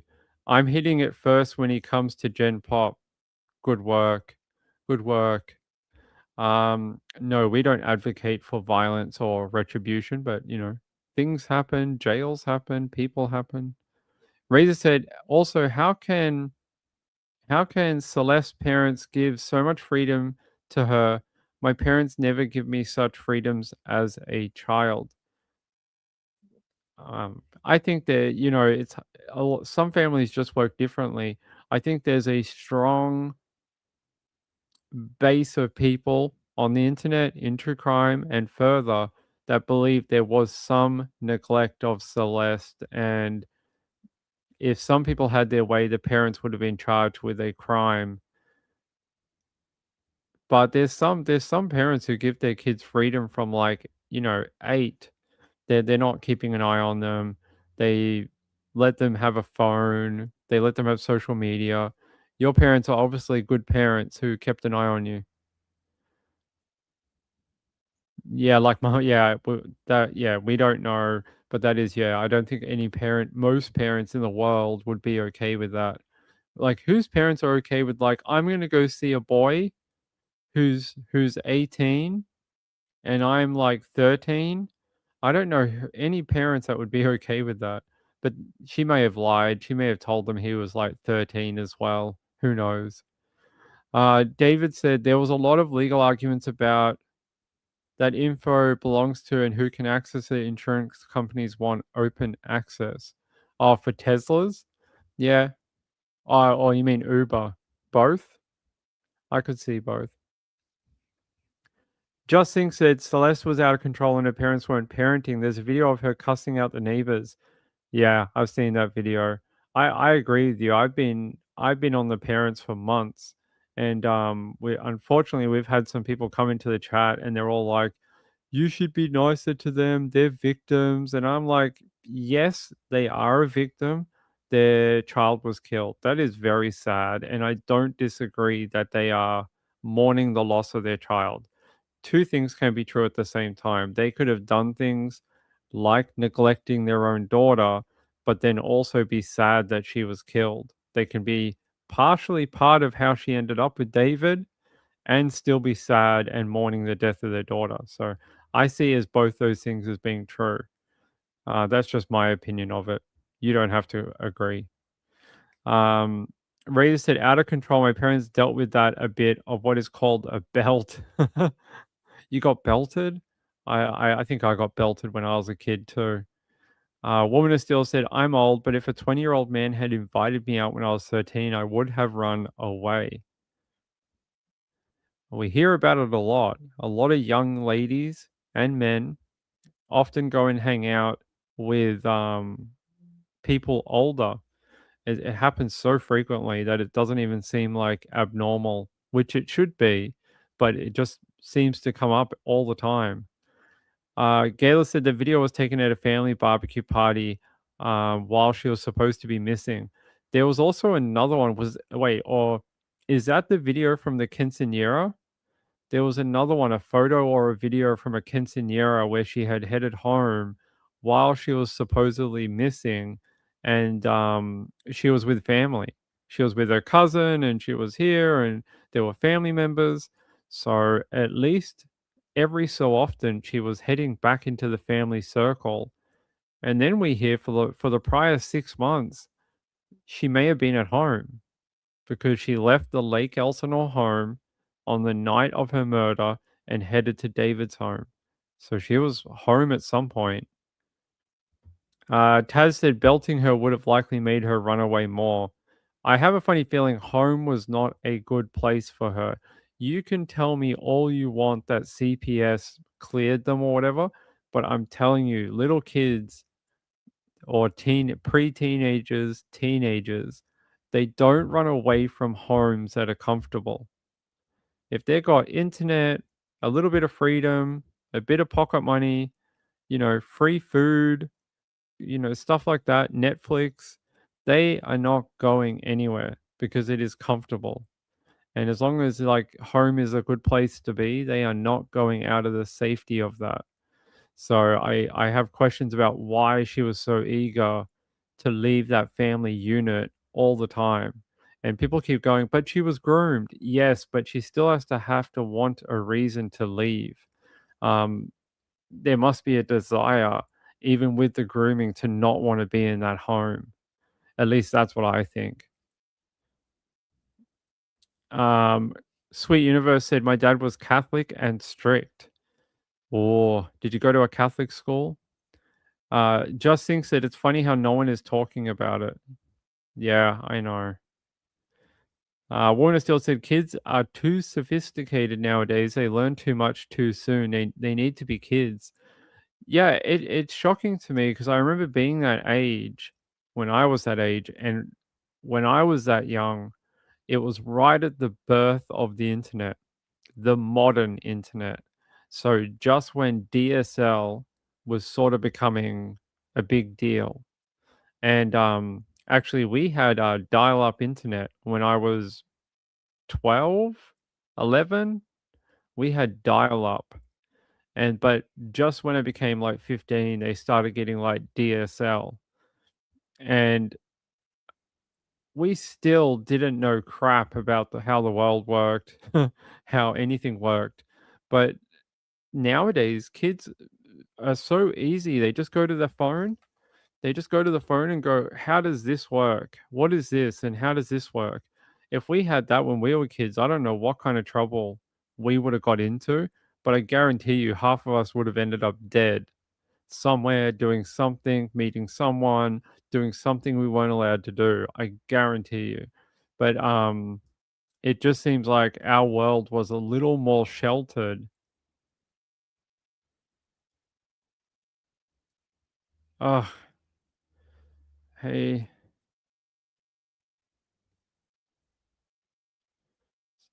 Hold on.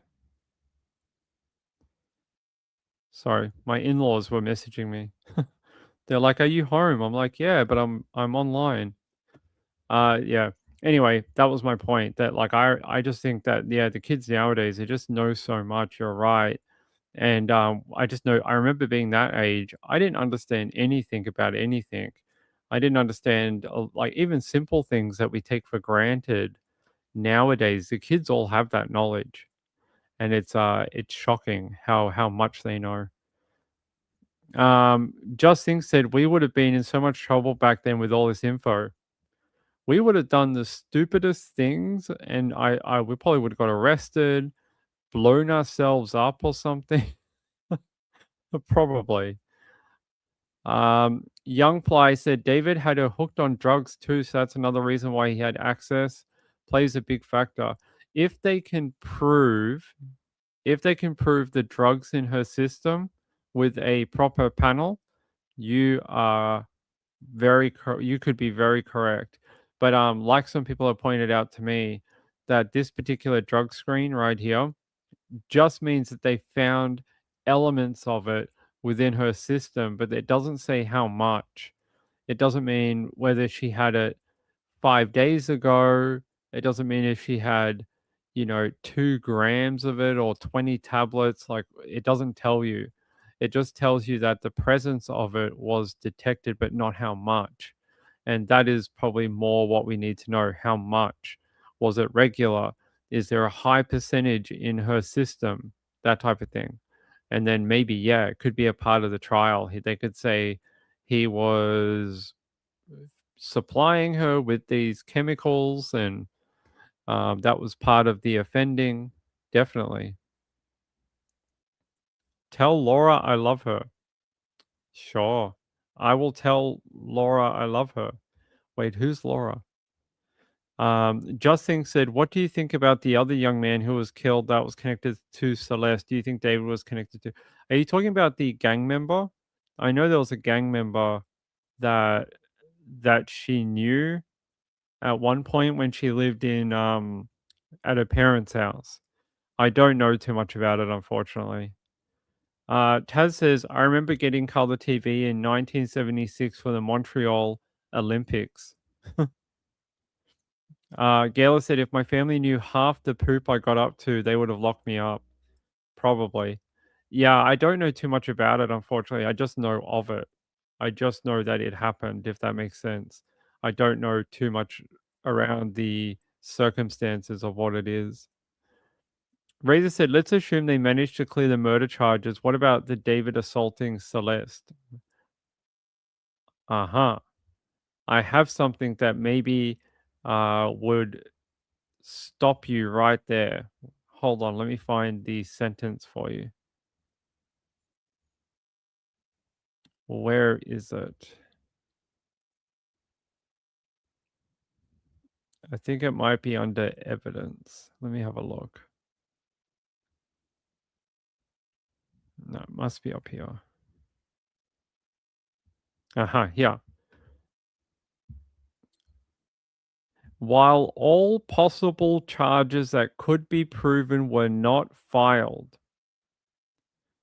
if for some reason this case failed, they would have other things in their back pocket that they could charge him with if they wanted to. Like they said, not all charges that they could have charged him with were filed. So I would just keep that in mind, that they seem to have a joker card should they ever need it, which I don't think they will. But yeah. Where is my document? There we go. While all possible charges that could be proven were not filed. So yeah, should this fail, I think they could have another bite at the cherry.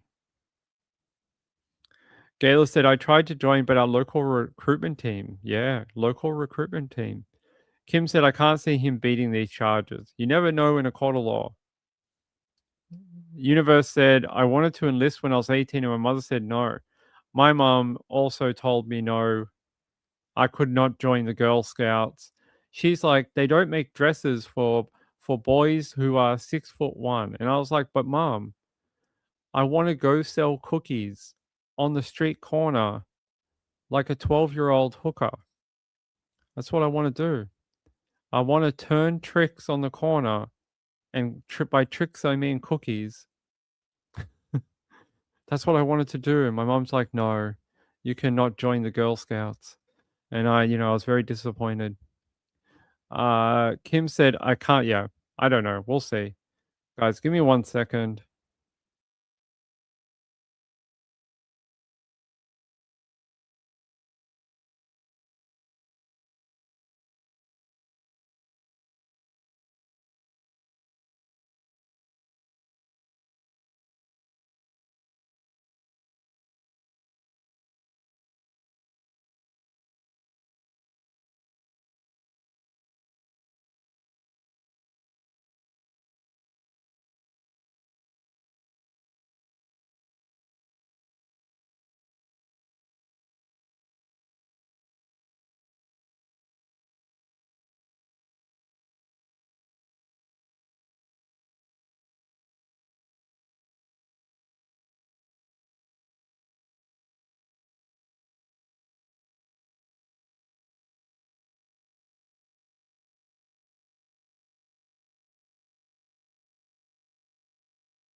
Okay. Sweet Universe said, put the kibosh on your plans. Yeah, they did. Let's see. Gayla said, I put my foot down when my son wanted to join. I said he wasn't going to fight in a war with BF Clinton at the helm. Well, I guess that is a thing. All right. What time is it? Almost 4? What time did we jump on? 2? Did we jump on? By the way, Sean has done 1 million memberships tonight. I appreciate it. And he says, don't forget to tap the like button and subscribe for the Samantha Murphy trial. Yes, if you could, I would appreciate it. We're at a bit of a standstill right now. I don't exactly know when we're heading out to that trial, but we will be there when we get there. We will get there when we be there. We will be there when it happens. We'll be there. The power of parents. It's 7 a.m. in the morning. I wonder if Penguin ended up going to sleep.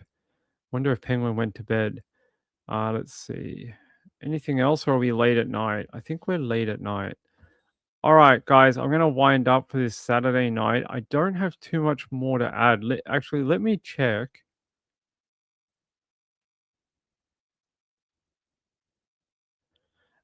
Let me see. I just want to see if they got an update on that case that we were looking at before. Doesn't seem so. Oh, actually, we're going to go to Florida very quickly. Did you see what was happening? Actually, we've got a couple of cases. We're going to be here for like another 20, 30 minutes. We got a couple that I wanted to do, so we're going to do them. One, did you guys see what happened in Florida today? That the marine biology department burnt down in Florida. One of the most, apparently there was like 40 years of research that was lost.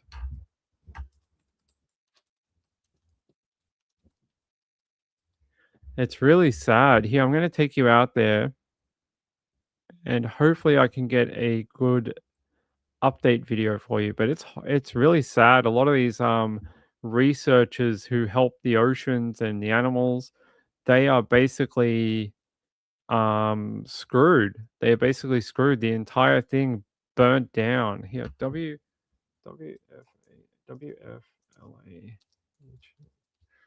We'll go to WFLA. They probably have it.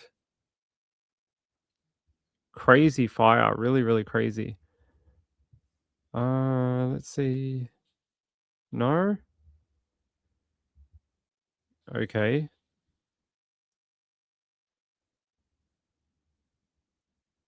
All right. Let's try this.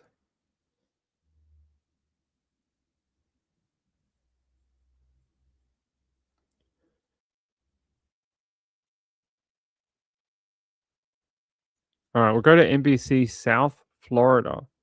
Hopefully they have a video for us. Time to look at this. First responders in St. Petersburg are expected to work through the night after a large fire broke out at a marine science lab building on the University of South Florida campus. St. Petersburg Fire Rescue said that the two-story building was safely evacuated and there were no injuries as of tonight. Police are calling it a hazmat situation and they're asking people to stay away from the building. In a statement on social media, USF said that the building will be closed until further notice, and the cause of the fire is under investigation.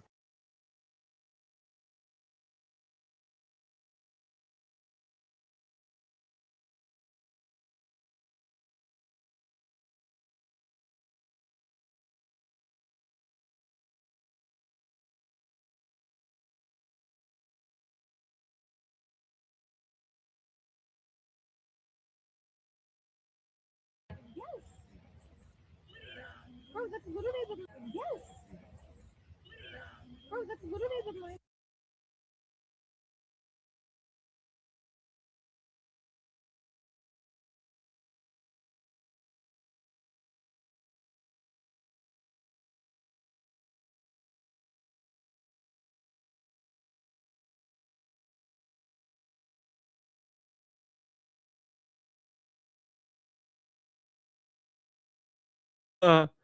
I'm back. I'm back. It's all right. I was just showing you some of the photos, the different photos from it. And I was saying like how much bigger it looks in these photos compared to the video you saw. It looks much more ablaze. It looks really bad. And apparently there was multiple decades of research material across all different disciplines of marine science, and it's all been lost. And I don't know what they're going to do. I don't know how they fix that. I don't know. So look at that. That's in the marina. Look at all the flames.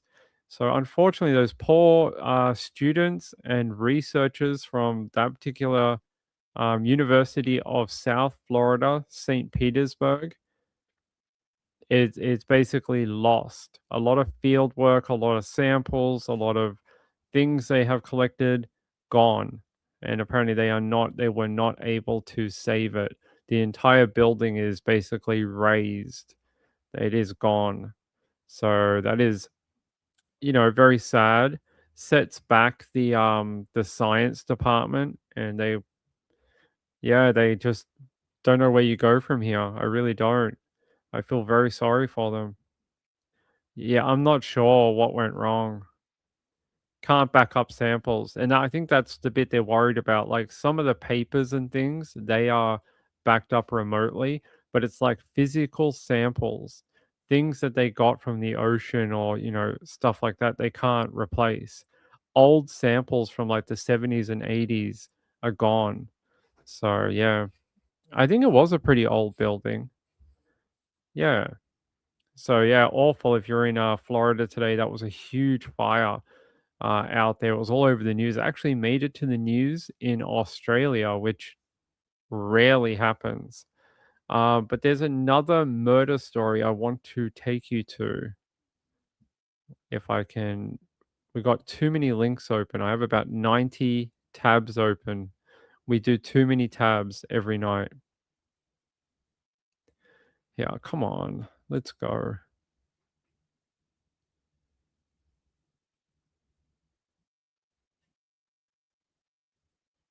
Yep, this one. So we're gonna head to Milwaukee. And a woman has stabbed her boyfriend to death for bringing dinner home instead of taking her out for dinner. There you go. Taking her out. Instead of taking her out for dinner, he stabbed her to death. Actually, what is this channel? KS. We can't use this one, unfortunately, but here, I'll get a different one. Here's her photo. And she killed him. They're saying she was angry at him because of an argument over dinner. There you go. Apparently, she did not like that he didn't take her out for dinner. Prosecutors say the deadly incident started over an argument about dinner. Cloth allegedly said in an interview with police that she didn't want Rosh to come over for dinner that night. Rather, she wanted to go out. She told investigators he was pushing her buttons when he brought chicken to her apartment, intending to cook it in the air fryer. The complaint indicates that this young lady got in an argument because he brought home chicken to eat instead of taking her out to dinner. She admits saying, "I stabbed him. If you have to take me to jail, that's okay." According to the complaint, Cloth admitted to investigators she stabbed him because she was angry and went on to say she should have just gone to the bar and the whole thing was just irritating. During the hearing, his family, the murdered man's family, expressed outrage that his death was reportedly over something so petty. And his father said he stands before the court as a shattered father. And he told the court, please never let that monster walk the streets ever again. The court set her bond at $2 million. She'll be back later this month on May 29th for a preliminary hearing. Let me take you to a different channel. We can't use WISN. They are very trigger happy when it comes to copyright on YouTube. And we have been stung before with them, unfortunately. They have got us in the past.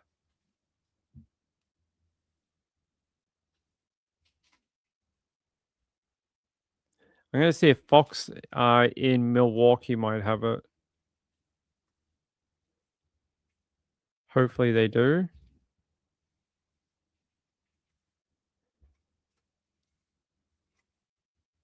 Apparently it's not working. Oh yeah, here we go. Prosecutors charge an Okachi woman with homicide after investigators say she stabbed her boyfriend because of a chicken dinner. Waukesha County reporter Brett Lemoyne joining us live with the emotional plea from the victim's father.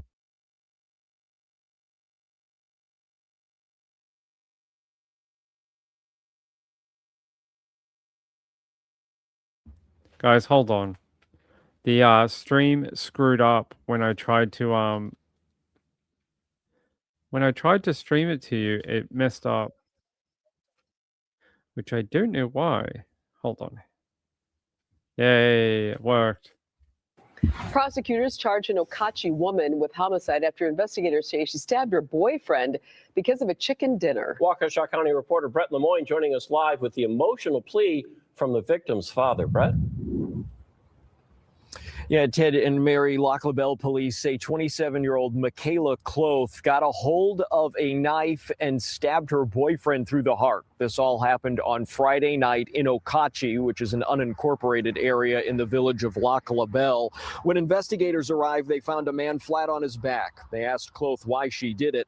Cloth said she did it because she wanted to go out to eat that night, and her boyfriend had come over to her apartment to cook chicken drumsticks instead.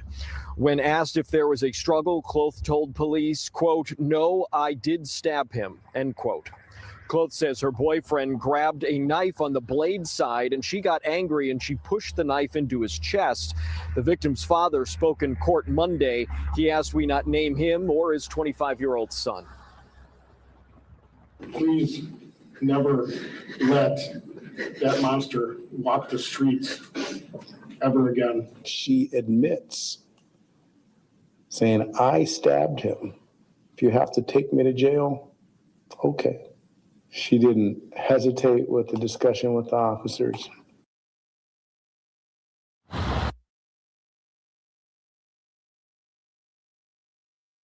Brutal, right? He grabbed the blade and then she pushed it into his chest. I mean, I get the family's upset at it. Something so minor like a dinner one night, something we all do each and every night of the year. And this guy died because of it, because he brought chicken over for the air fryer and didn't want to take her out to dinner. I find that just insane that you would. I mean, I understand if he promised to take you out to dinner and he didn't. I understand being mad about that. But to actually get a knife and to actually kill him for it is a completely different type of story. And she wasn't even upset about it. Wasn't even upset. There's her booking photo. By the way, poor guy really could have got a hotter girlfriend too. That guy wasn't exactly ugly. And he had to go with the crazy woman with a knife. Yeah, so poor guy. Here, I got a photo of him, by the way. Here's his photo that his family gave to the public. And yeah, she definitely got the, you know what? She has the crazy eyebrows. She has the crazy eyebrows. Did you see that? We talk about the crazy eyes. She has the crazy eyebrows. Look. The crazy eyebrows. What's going on there? What is going on there? What happened to the eyebrows? Why do they look like that? Crazy eyebrows. That's how you know, ladies and gentlemen, all my men out there, if they got the crazy eyebrows, don't date them. Make sure they have the normal eyebrows, okay? No crazy eyebrows. Eyebrows done by OCD. I don't know what it's done by. Alopecia, OCD, craziness. I don't know. Woman still said it looks like she cuts her own hair with the same knife. I don't know what she does, but Brad Mondo would not be impressed with that hair job. He would be very angry. He'd be like, girl, you got all sorts of things going on here. You got like steps in your hair and your hair's like 3 colors. Look, you got blonde, black, and red in your hair. And what is going on with those eyebrows? You didn't even bleach them to match your hair. Yeah, Brad Mondo would be very upset. Mrs. Ping wants to see the photo. It's on the screen.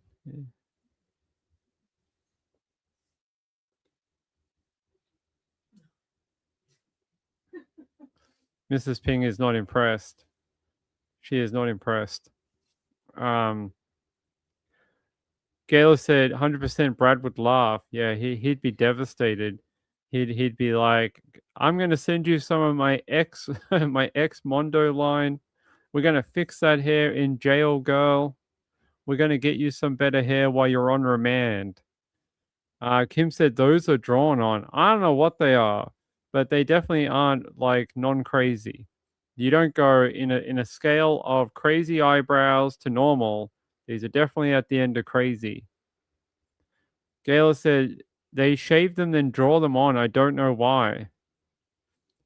projection, foreshadowing, murdering someone. I don't know. Woman of Steel said, "I like Brad.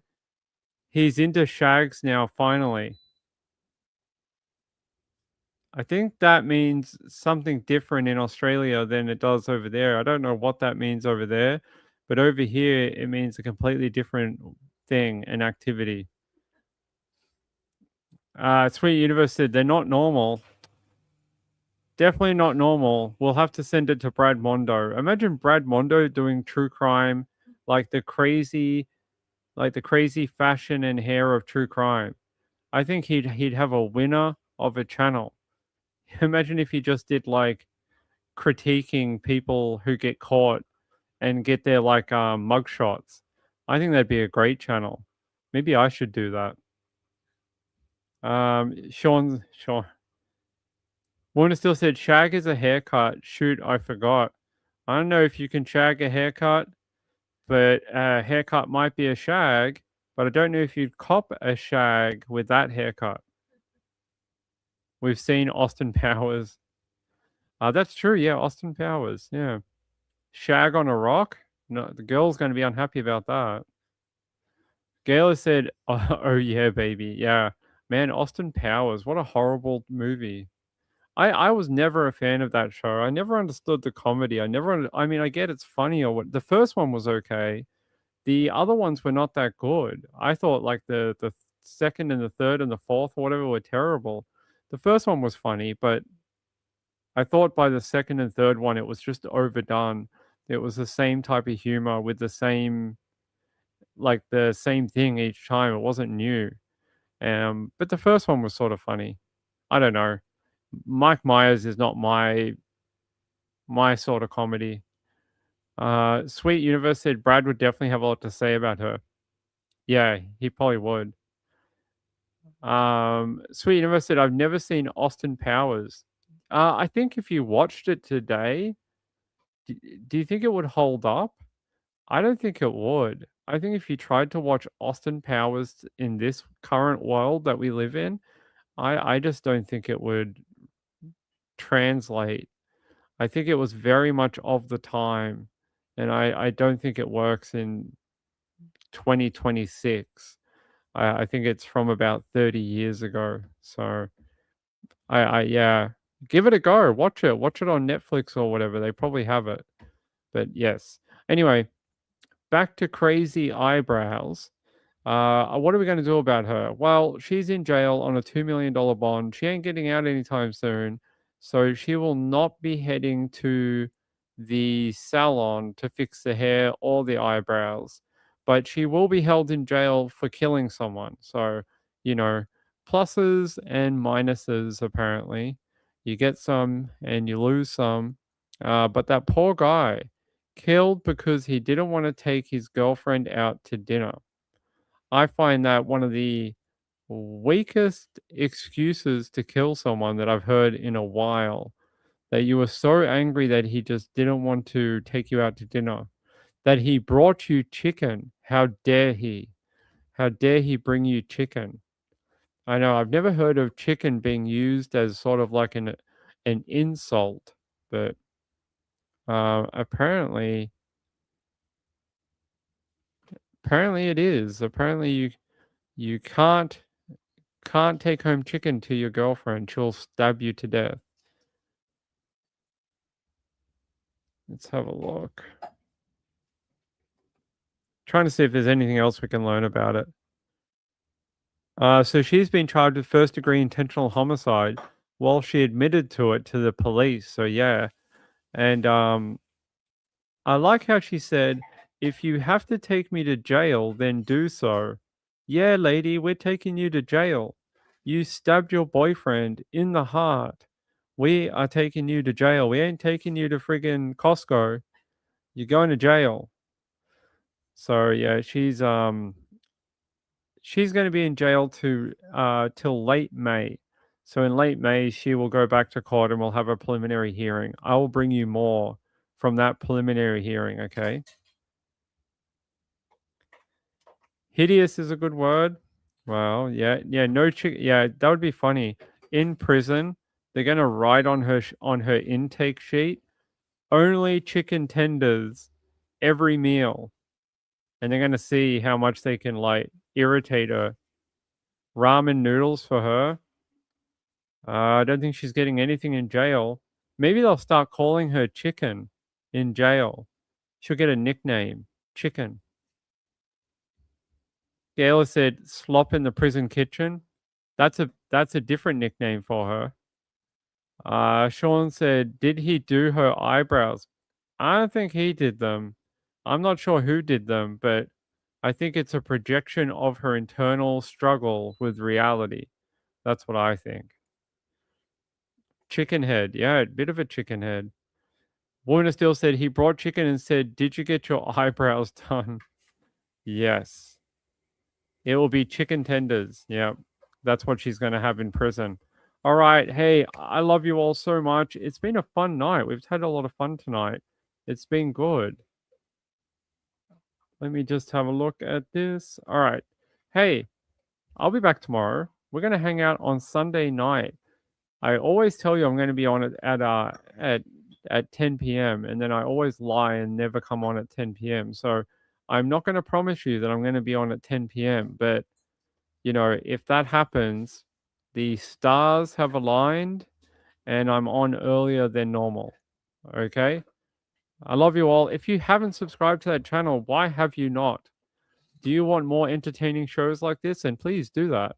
Hit that subscribe button. And then after that, hit the thumbs up because that really helps each video, helps get more coverage, more hype thingies and stuff like that. So, and hey, tell a friend, tell them to come and subscribe, help ping out. I would appreciate it. I will see you tomorrow. Good night, everyone. Bye.